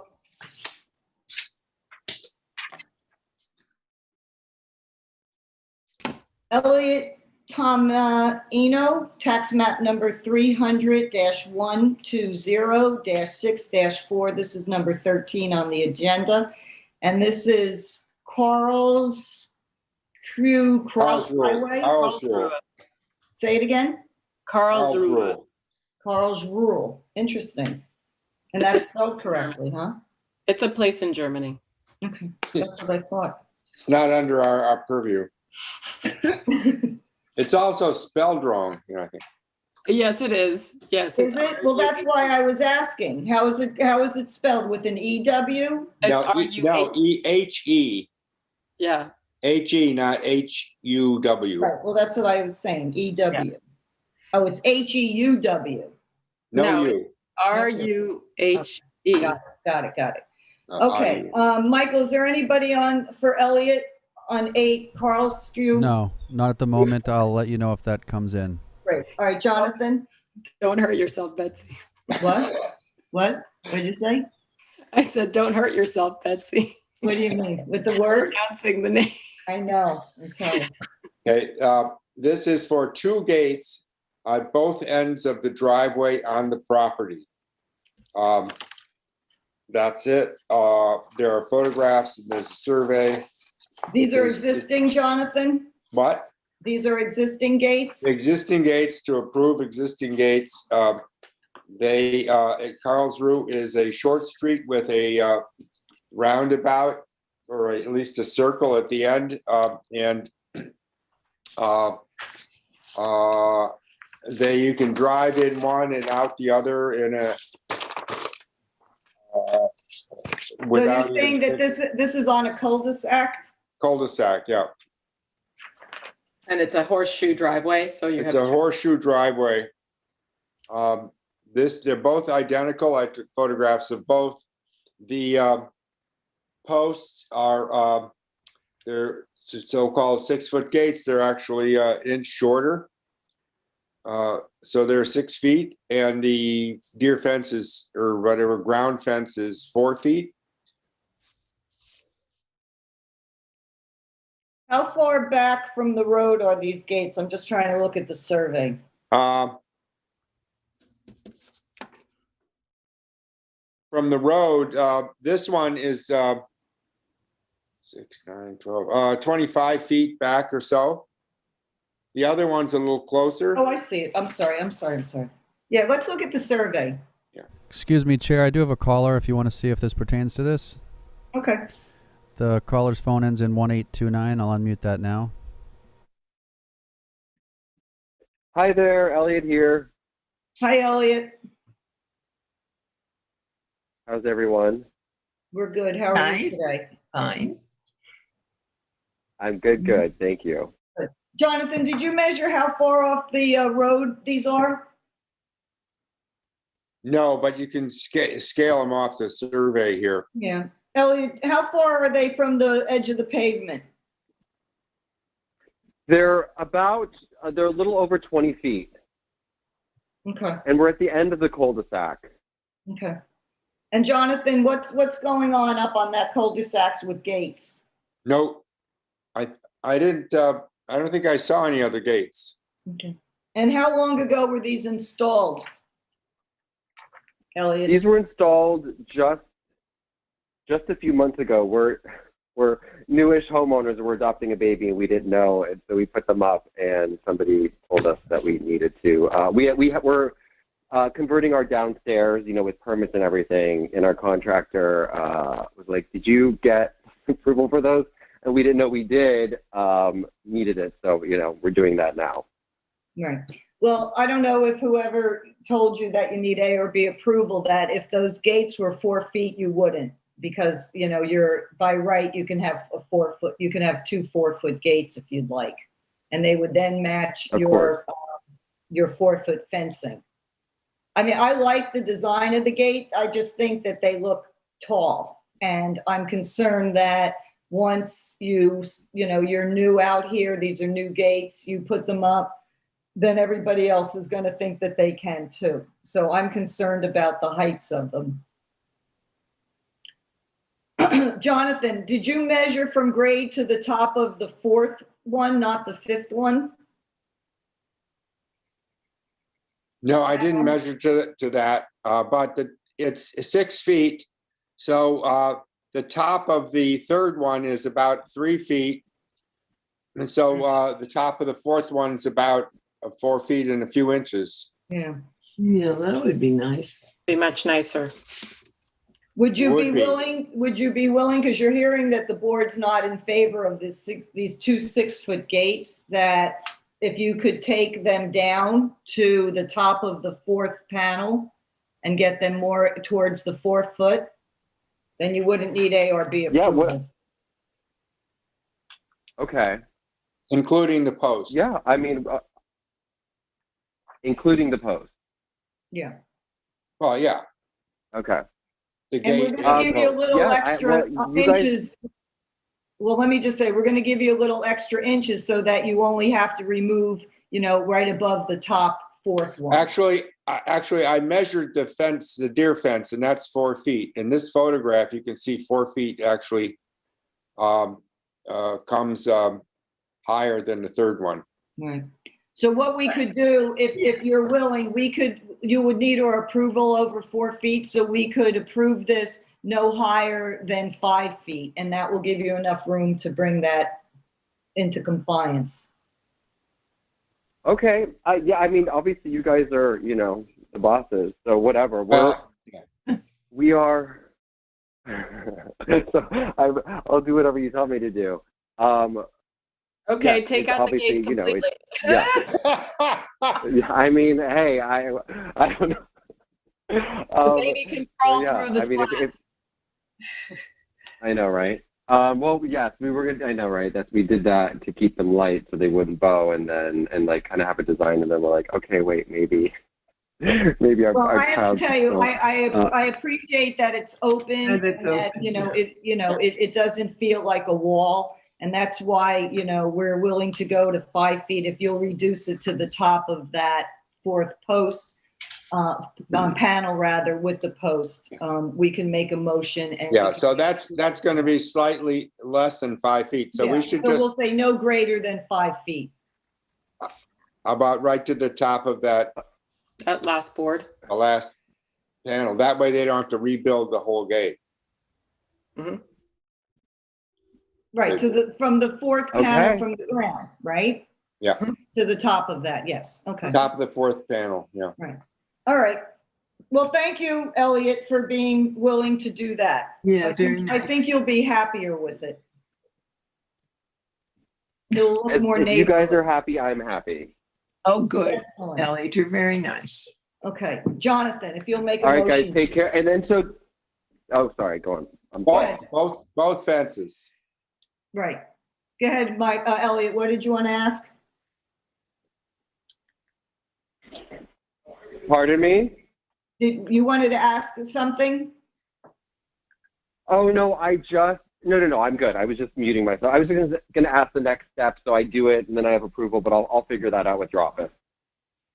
Right. Well, I can tell you now, yes, we're going to give you a resolution that says we're approving this gate no higher than 5 feet, but we all know that it might be a little bit lower than 5 feet because we're not here to actually make a measurement, but we're all in agreement that it's at the top of the 4th panel from the ground.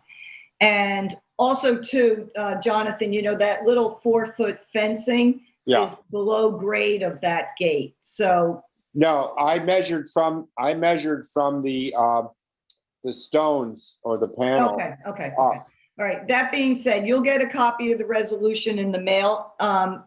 And once you have the work done, then you come back into the office and you fill out a form to request a certificate of occupancy.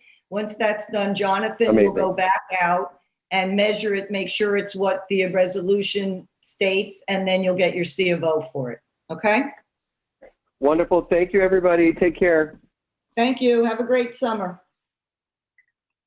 You too. Oh, wait, we didn't make a motion. I move Jonathan. we approve this, these two gates with a maximum height of 5 feet off the ground, and meaning that it ends at the top of the 4th slat. Can I get a second on that, Diane? Yes, second. Esperanza? Aye. And Betsy, aye. Okay. All right. Elliot's gone. Sue Lynn Farrell, tax map, this is number 14. Sue Lynn Farrell, tax map number 00-92-2-41, 132 Springy Banks Road in East Hampton. Michael, anybody on the line? Not yet, but if they come in, I'll let you know. Okay, great. All right, Jonathan. Okay, this is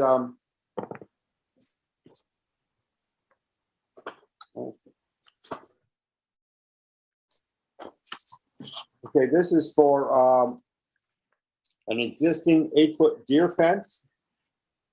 It says they did not realize it needed a permit. 132 Stringy Banks Road.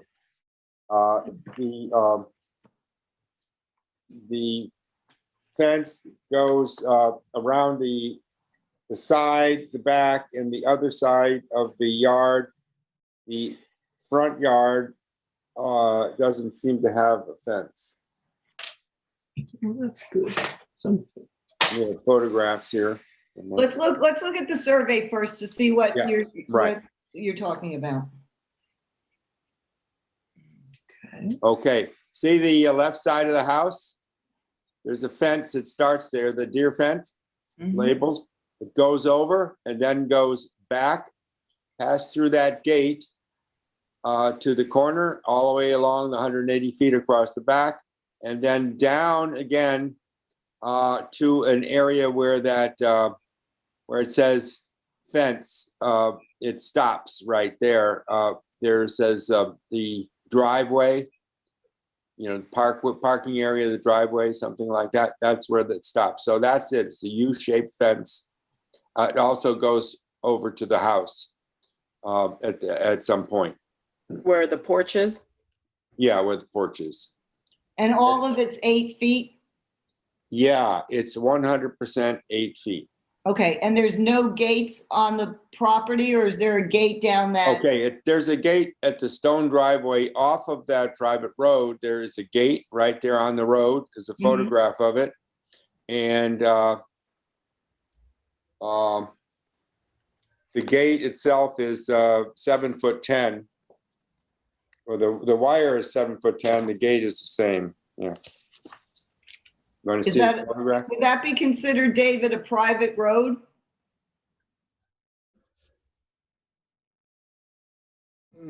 I believe it's a like series of flag lots back there. Well, I'm just wondering if it's a private road. Like a driveway easement? Take a look at the photograph. It's not a paved road. It's a dirt road. Where did David go? I don't know. Why don't we go to the photograph? Ask Kyle to, please. Excuse me, Chair. David is still in the meeting. He's just muted himself. Can you ask him to unmute himself, or should I text him? Sure. No, I'll do it right now. Okay, great. There it is. Yeah. Here's the gate, and the fence comes in. The gate's a little higher than gate's right where the fence is, and that's all 8 feet. So this is sort of like a service gate. It looks like a service gate, but yeah, it's a service gate. There was no gate for the the regular cars, but you could drive here and park your car here. So. Excuse me, Chair. I've sent a message for him to unmute himself, and nothing's happening, but that's been sent. If you want to text him, you can. I don't have in my file, Jonathan, the application. Does it ask for approval not only for the 8-foot fence, but does it include the gate? No, it doesn't include the gate, but I, you know, but I would want to put it in, you know, include it with the fence, you know. And Michael, there's no one on the line for this? No, there's only one person on hold for an upcoming application. Okay. Well, what should we do, board? Should we move on and then come, since there's not an applicant, we'll wait for David to surface and then we can go back to it? Because I have a couple questions about what we can and cannot approve if this is a private road. Oh, here he comes. Yeah. Okay, let's, wait, is that him? David? No, that wasn't him. That was just the screen share stopping. Okay. All right, so let's just put that on hold for now. Constance Zeckendorf Revocable Trust, tax map number 300-189-4-29, 186 Skin Hampton Road in Amagansett, Diane. Yes. There's David. Wait, I was in the restroom. Okay. All right. I'm sorry. Sorry, Diane. We're going to go back to Sue Lynn Farrell, tax map number 00-92-2-41-132 Springy Banks Road in East Hampton. David, this is a application for approval for 8-foot fencing that goes from the plane of the house to the back and around up again, like, you know, sort of enclosing the back part of the house. But you notice that there's a side roadway that Jonathan said is not paved, and it goes, there's a little section where there's an 8-foot gate that the 8-foot fencing is attached to. Because this isn't a town road and it's down either on a flag lot road or a private road, what is our code? What can we prove? You know, do they need our approval for an 8-foot gate and fencing in the back? I assume they need for the fencing because it's above 6, but what about that gate? Let's take a look at the picture. Kyle, thanks.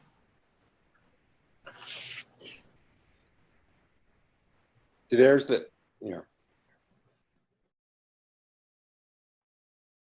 This isn't very far up Stringy Banks, is it? No, it's it's halfway between Springy Banks and, Three Mile Harbor and Hans Creek. And Stephen Hand's Path. So, David, can you guide the board with regards to what they're allowed down? Yeah, so I'm just looking at the survey, Betsy, and I see where it says 8-foot high deer fence, kind of starting on the left-hand side near the AC unit, and then it extends to the right of that where there's the porch. That goes out almost to the property line. Is that the area that abuts the? No, yeah, no. See, all right, there's Springy Banks Road, and then there's a long driveway going all the way along. It says paved driveway in the survey, right? What? No, the other side. Yeah. And the fence goes from the middle of the lot where the house is all the way back. Now, what Betsy's question is, this is not a town driveway, not a town road, right? So my question is, because it's above 6 feet, they still need ARB approval, even though it's not a town road, that road is, correct? I just wanted to. It's not labeled as a road on the survey or anything. No, it looks like a driveway. So do they need ARB approval? Do they need ARB approval for an 8-foot gate down a private road? You know, I don't think that they need ARB approval in this specific instance, and I wouldn't even necessarily call that a private road. What would you call it?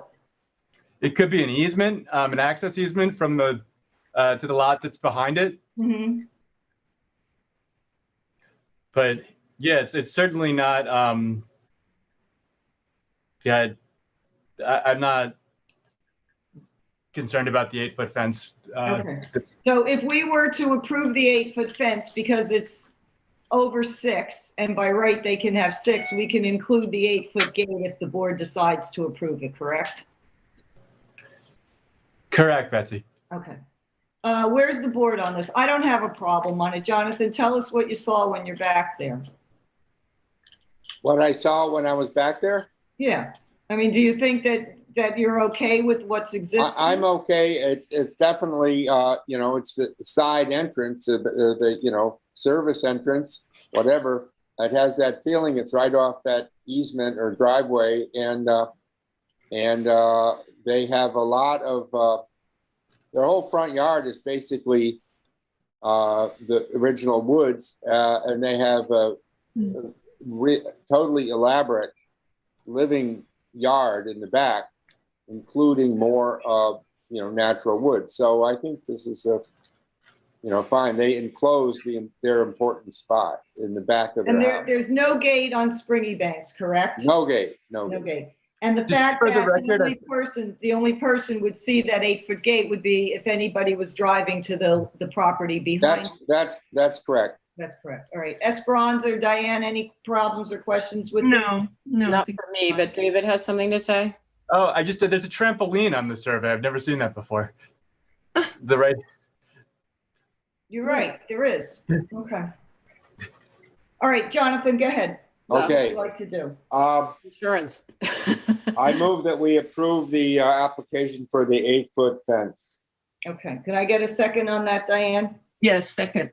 All in favor, Esperanza? Yes, second. I mean, aye. Okay. And Betsy, aye. Aye. Okay. All right. Constance Zeckendorf, revocable trust, tax map number 300-189-4-29, 186 Hampton Road in Amagansett. Diane. Okay, this is an application that has a violation. The deer fence and gates without ARB or building permit. This is on Hampton Road. It is exactly at the convergence of Hampton and Further Lane. It's the first house on the left. The gate is at its highest point, it's 7.3 inches, and the pillars are a little higher than that. The thing that's most jarring about it is it's very, very white. And from this, it stands out as very, very white. And actually this, the other gate, this one is somehow set, I think they're set back at both reasonably, like at 30 some feet. The other gate is even more visible. Somehow that one is more visible. So I couldn't get in the gates, but it's the facing Hampton, the fence is behind, is within all this, this hedgerow and shrubbery and trees. So you don't really see it, but according to the survey, the property seems to be completely fenced in, and there seems to be some issue where the fence is not quite on the property line as well. Okay, so the pillars you said are a few inches, so if the gates— Yeah, they're about 7.4, 7.5. 7.5, something like that. So anything over 6 feet can't be. Michael, is there anybody on the line representing Constance Zeckendorf? No, there's not. If anything comes in, I'll let you know. So we can't approve this because we can't approve it. So it's denied. Okay. Denied. Denied. Okay, and we can't talk to anybody. All right, so it's denied. It's very, very white too, very white. Is that on the south side of the road? It's on the south side, yes. Calvary Baptist Church, tax map number 300-162-5-25, 60 Spinner Lane in East Hampton. Maybe Mark Antonio Smith on the line? Yes, Chair, I have that. I'll unmute that caller now.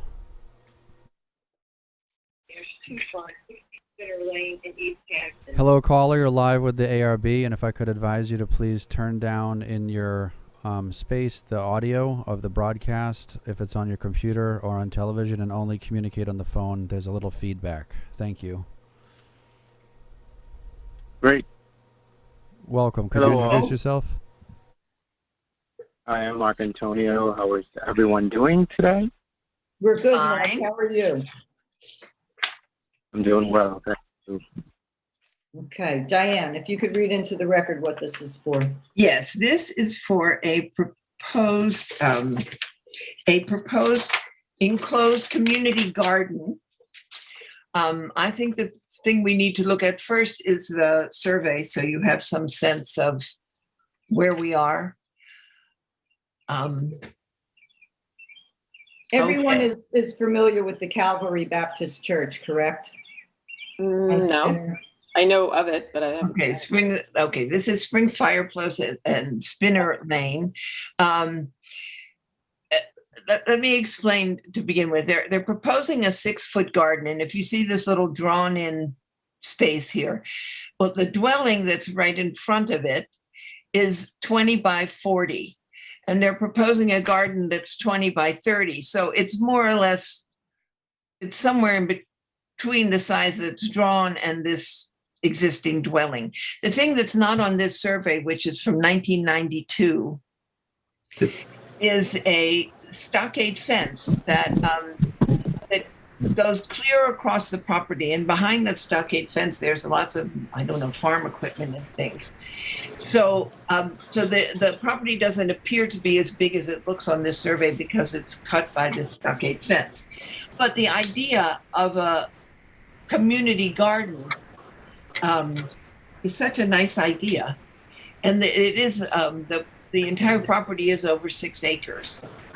Let's take a look at some of your pictures. Mark, is this in the area where you guys were housing the farmers market last year? It is, yes, but it is actually to the left of that area. Okay, so you can see where the building ends if you consider the survey, and where this fence is. Actually, it feels bigger when you're there than it looks on this picture. Right. So it's going to, is that where it's going, to the left of that building, that little house? Yeah, well, exactly. Directly behind that part. Yeah, directly behind it. And it would be the house. Yeah. So I'm just trying to get a sense. So in between, the house is 20 by 40. Right. And they're proposing a garden that's 20 by 30. So it will be, 3/4 of the size of the house. But it's an open garden.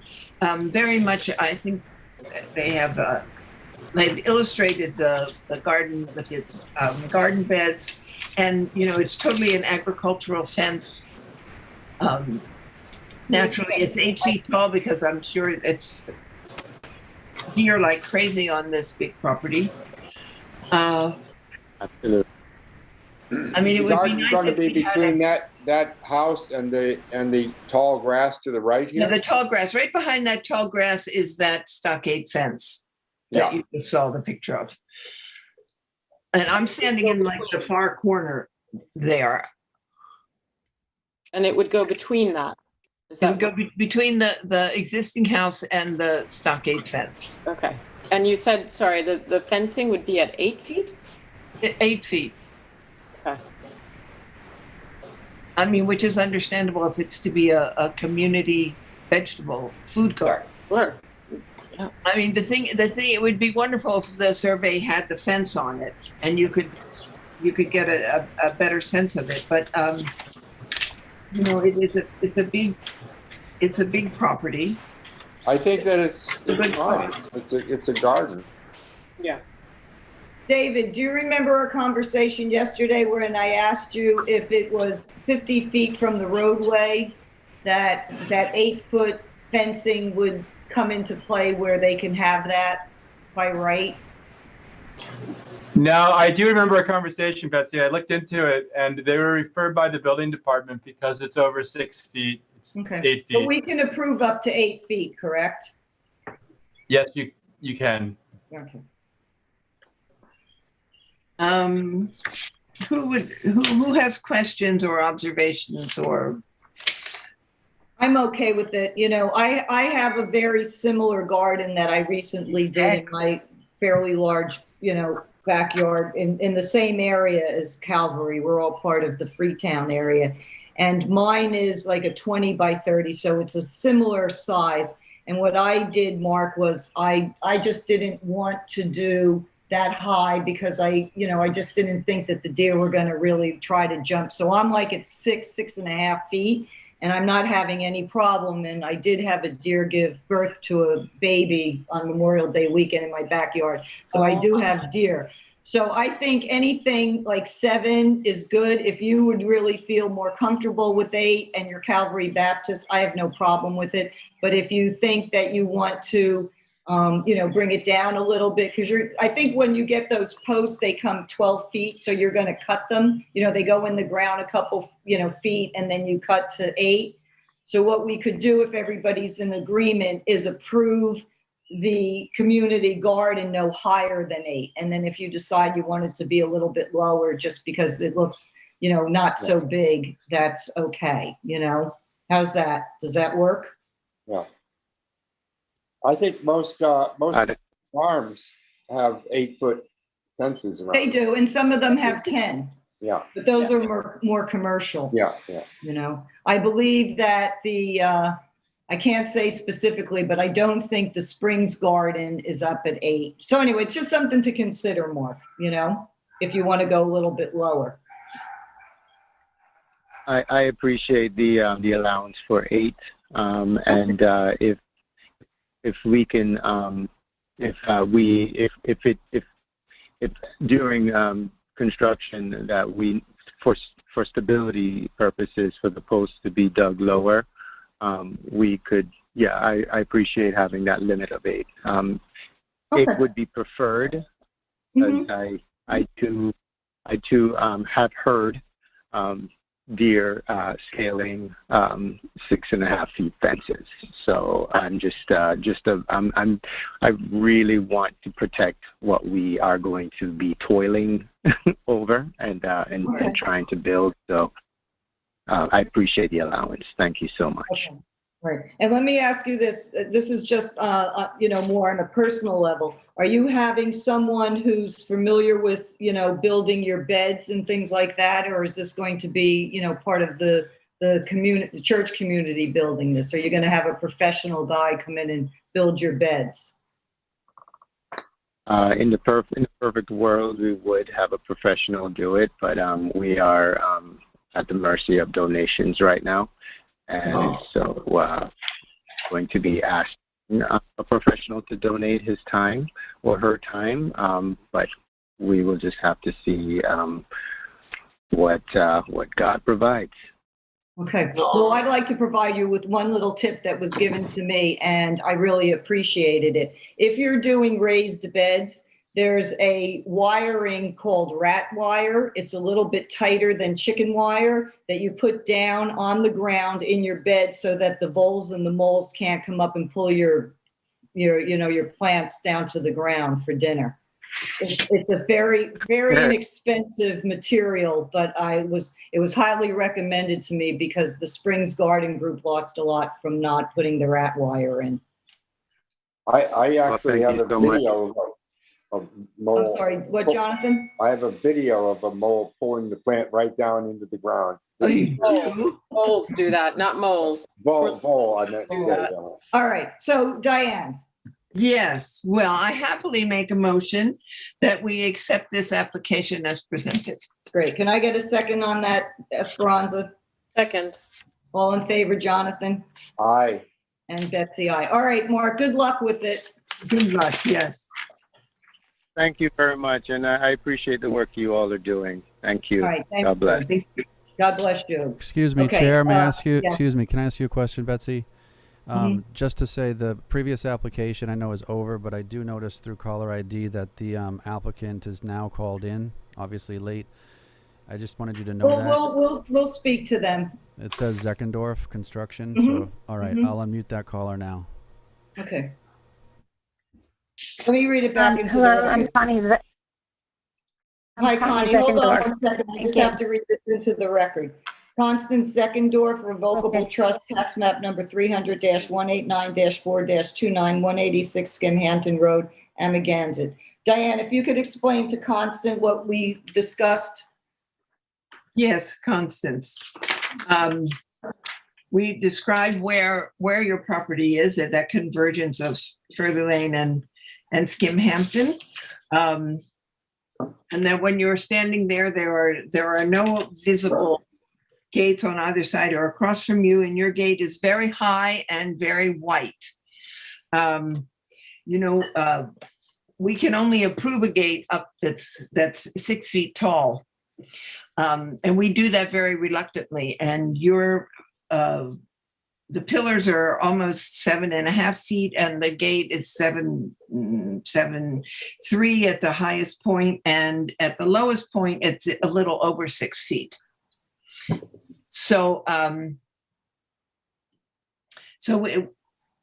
we cannot approve this gate as existing. I mean, depending on this conversation that we have here, if you're willing to make adjustments to the gates to cut them down.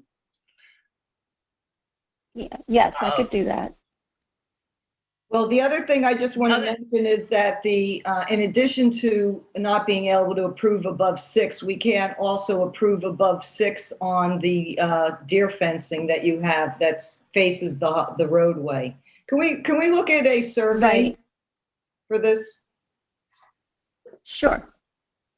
Kyle, if you can pull that up. Regarding the deer fencing, we did try 6 feet, and they did jump it. But the weird thing is they couldn't always figure out how to get out. Yeah. So that was kind of difficult. So that's why we went to the 8. Yeah. Well, instead you should have dropped the gate, then they could have got to the lower gate. And the fencing appears to be off the property line a little. And they're totally closed. And the property's totally closed. Yeah. So, all right, Connie, it's not all my fencing though. Which was not your fencing? Which is not your fencing? The fence on the east one on Henry Murray and Martha Murray's property. See that. That's on your neighbor. Right, that's on your neighbor's property. But the fencing to the back and the fencing that runs up to the road to the left is yours, correct? On the west side? The one in the rear is stockade, 6 foot, and the one on the west side is mesh, and it's a mix of both property owners. Like I did 4 foot, to enclose the pool to the house. And then when the deer started getting really bad, I added to that 6 foot.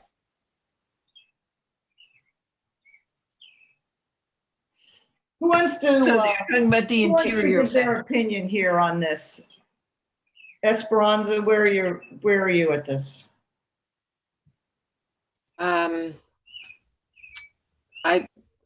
It's fully enclosed. And with 8 feet, I don't think that we can do that even by code. So it's got to be changed.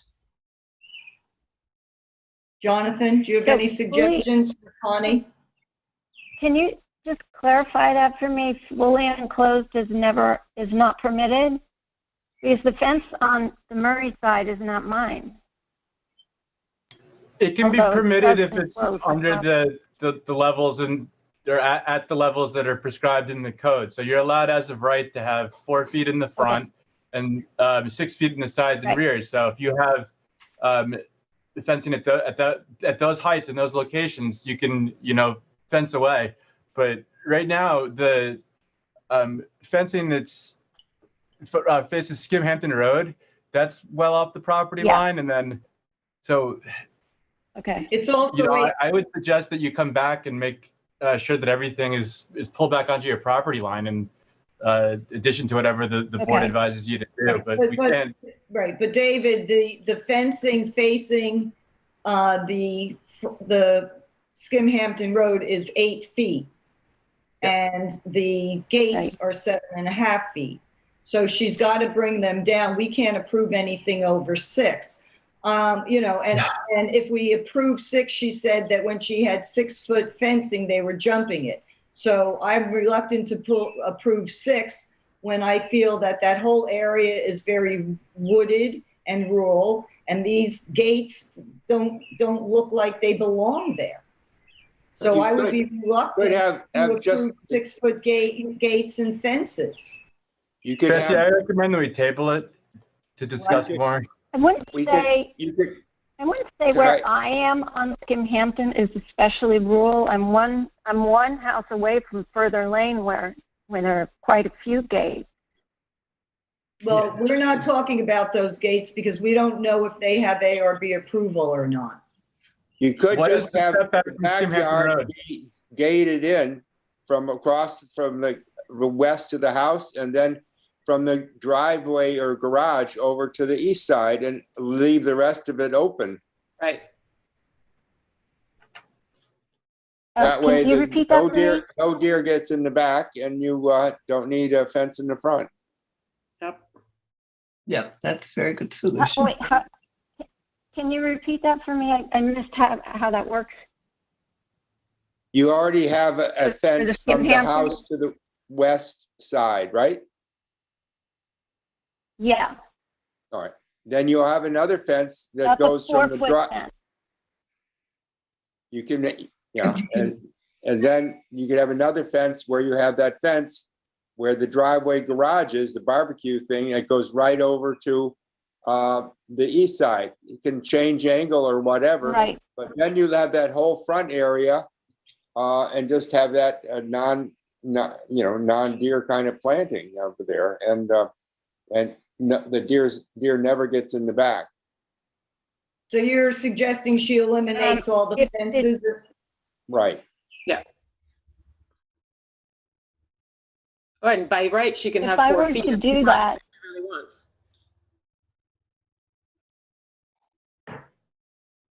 And how high can the fences be that are further back?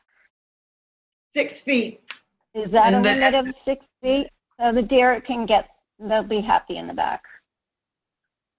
Okay. It's behind the house. What? Well, David, let me ask you this. Based on the length, can she do 8 by her house? Behind her house. Yeah, behind her house. When you mean based on the length, you mean based on the setback, Betsy, Yeah. or what is the? Yes. We just approved. Yeah, I think that she could, and I would also suggest finding out how much the setback is from the pavement at Skimhampton. Right, that looks like it's a pretty good distance. Right. The house is 35 feet. We just approved that whole backyard with 8 feet. So I mean, if this were 8 feet, there it is.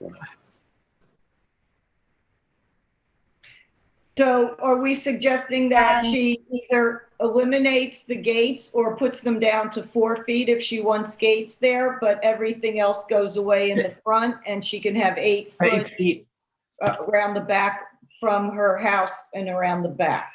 Correct. Yeah, I think that sounds reasonable. Okay, so the driveway gates, can they be 6 feet? We're reluctant to approve anything on that area over what your right is 4 feet. Do we know how far the gates are? Probably no point, because that would be really. I don't know. The house from my property line is 52 feet away. I don't see on the survey the distance from Skimhampton to that. Do you think it's more than 55? The road, it's about 35 feet from the roadway. From the gate to the roadway. Okay, Well, thank you. And do you think, I'm just curious, since you're pretty expert at all this, it's will about the 30 feet. 4-foot gate look awkward in size relative to the house? I think the 4-foot gate would be very elegant along the street. Beautiful. Yeah. I mean, no Okay. gate would be beautiful. All right, why don't we do this? Yeah, well, I'll decide whether it's no or 4. Okay, why don't we do this? Why don't we table this, Constance, and let you give this some thought based on, the board's suggestions. If you have any questions, you're free to call David or he can reach out to Diane, whose, application this is. And what we're saying is that if you eliminate the fencing in the front, if you want 4 feet, that's your right. With the gates, that's your right. You don't need to come back to us. But if you'd like to do what the board is suggesting, we're willing to give you approval on 8 foot across from the plane of your house around the back. But you will need our approval for that.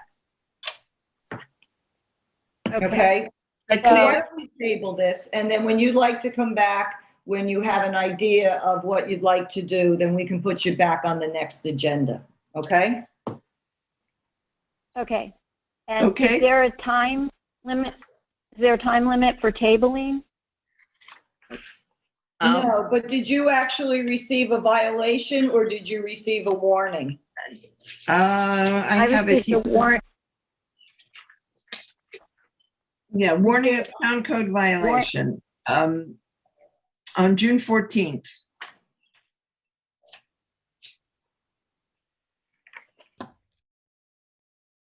It's an actual violation, Diane? It's a warning of town code violation. And what's the length of time on that, David, for a warning that she has to be back to us with? Within 14 days, it's right. It's very clear. Well, she's here now. That's what that is. So if we table it, I just don't want her to go away and then we lose her. You know what I mean?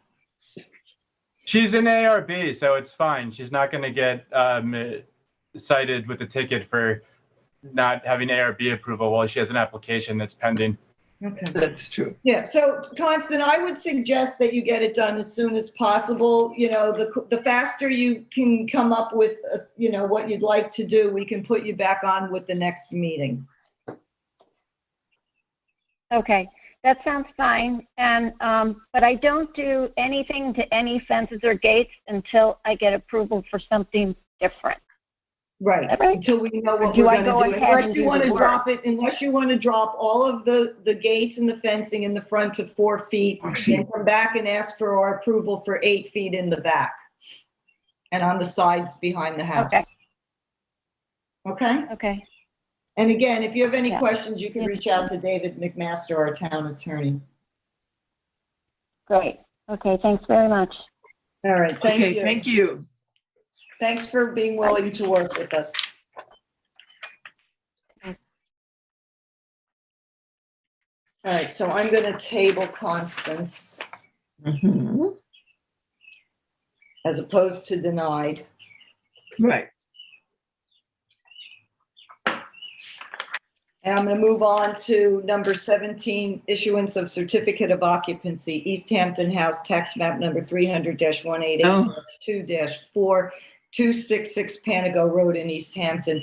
At our last meeting on June 10th, we approved this application for the metal fence around the pool area of East Hampton House, and I failed to ask for a second to Chip's motion. So I'm going to make a motion to approve this application as it was presented, and I'd like a second on that. Esperanza? Second. All in favor, Diane? Aye. And Beth and Jonathan? Aye. Hello? Aye. Okay, thank you. Okay.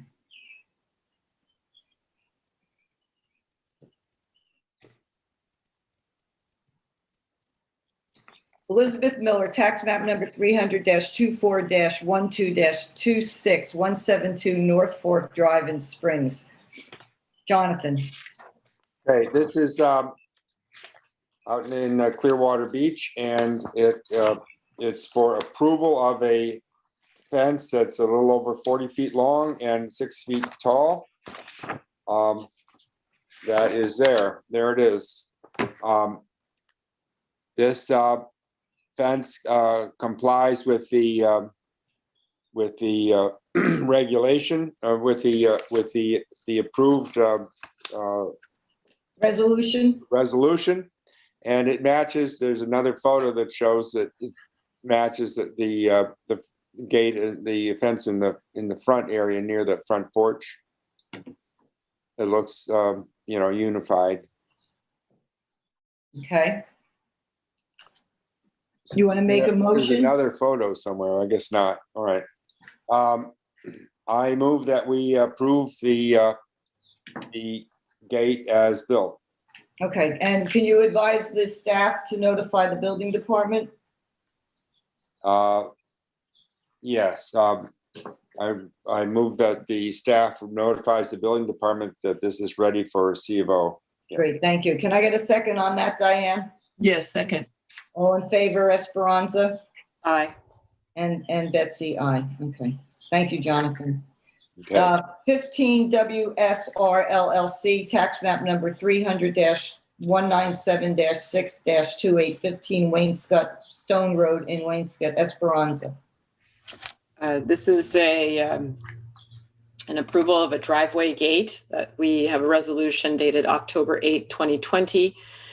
It was a 5-foot gate with 11-inch square posts, 36 feet from the pavement, 5-inch boards with 6-inch spacing between them.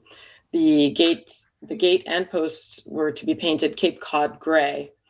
On the actual as-built gate, the dimensions are 5 feet 3.5 high. The posts are 5 feet 7 inches maximum. They are 11-inch square posts. The boards are 4 3/4. The spacing is 5 3/4, and the gate is approximately 17 feet wide. So it substantially complies with the resolution. Even though the posts are 5'7"? Do you have a photograph? I do. Can we see it? Well, I would love to show it to you, but I think Kyle has to.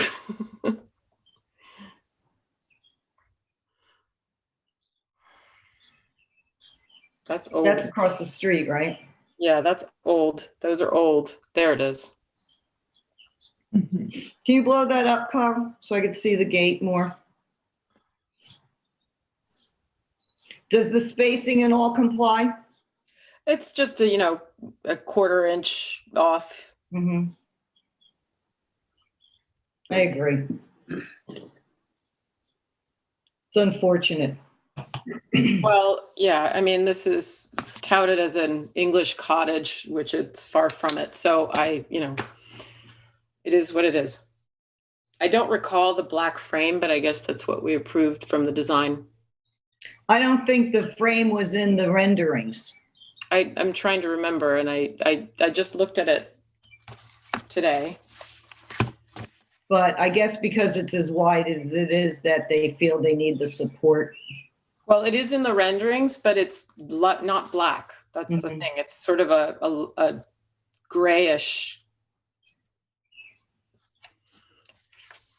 I mean, could be painted, I suppose, the black. It's steel. That's a steel frame with wood slats on it.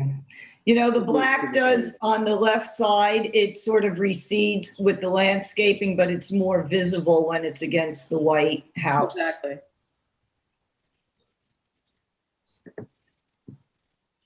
All right, Esperanza.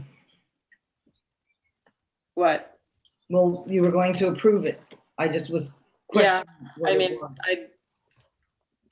I think it's, like I said, substantially complies with our resolution. Okay.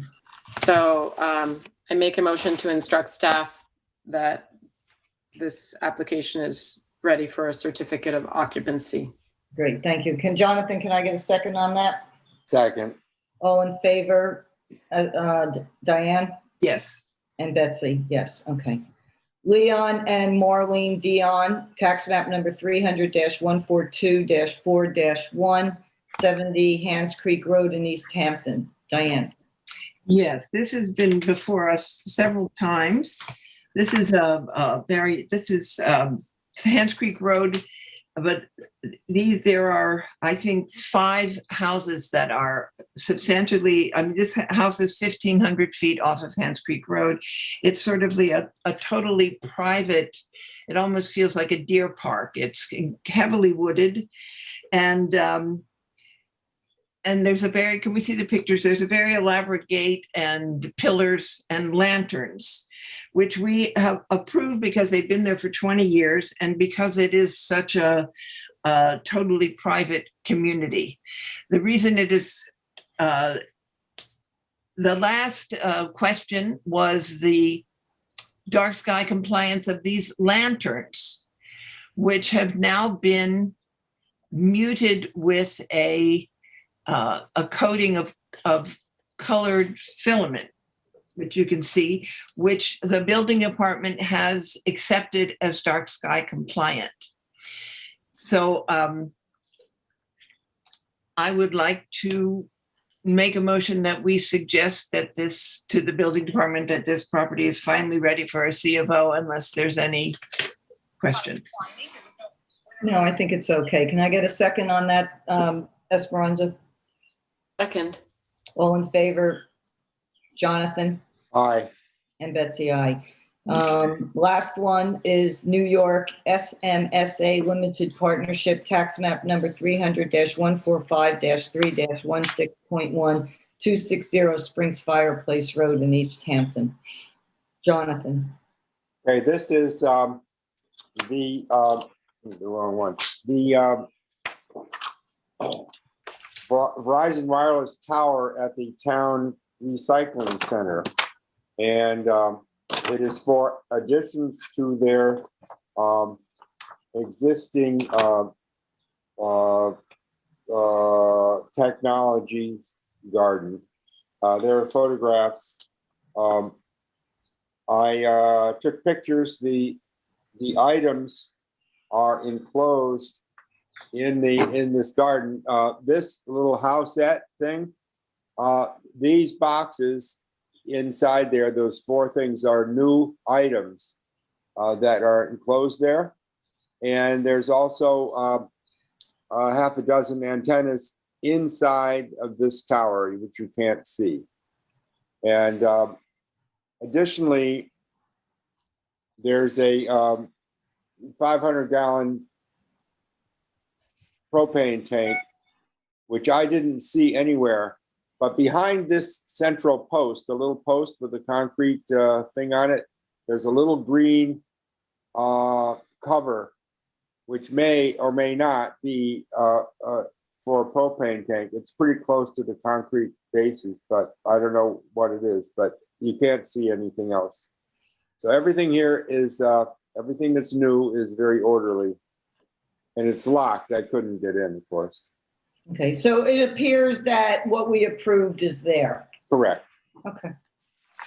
So why don't you make a motion on this? I move that we approve this new mechanical addition to the service. And that the town, that the building department notify the that the staff notifies the building department this is ready for a CO. Great. Can I get a second on that, Diane? Yes, second. All in favor, Esperanza? Aye. And Betsy, aye. Okay, before I close the meeting, I just want to make an announcement that we were notified before we went live this evening that for our next meeting, which is July 8th, it's a very good possibility that we will not be going Zoom, that we'll be back in town hall. We don't know exactly if we're going to stick with our 4 p.m. time or if we'll go back to our town hall times at 6 p.m. But as soon as we find out, you'll find out, okay? So thank you, everybody, for your work and everyone who participated in the meeting. And I'd like to make a motion to close the meeting. Esperanza, can I get a second? Second. All in favor, Diane? Yes. Jonathan? Yes. All right. And thank you, Kyle and David. Good night, everyone. Yes. Good night, everybody.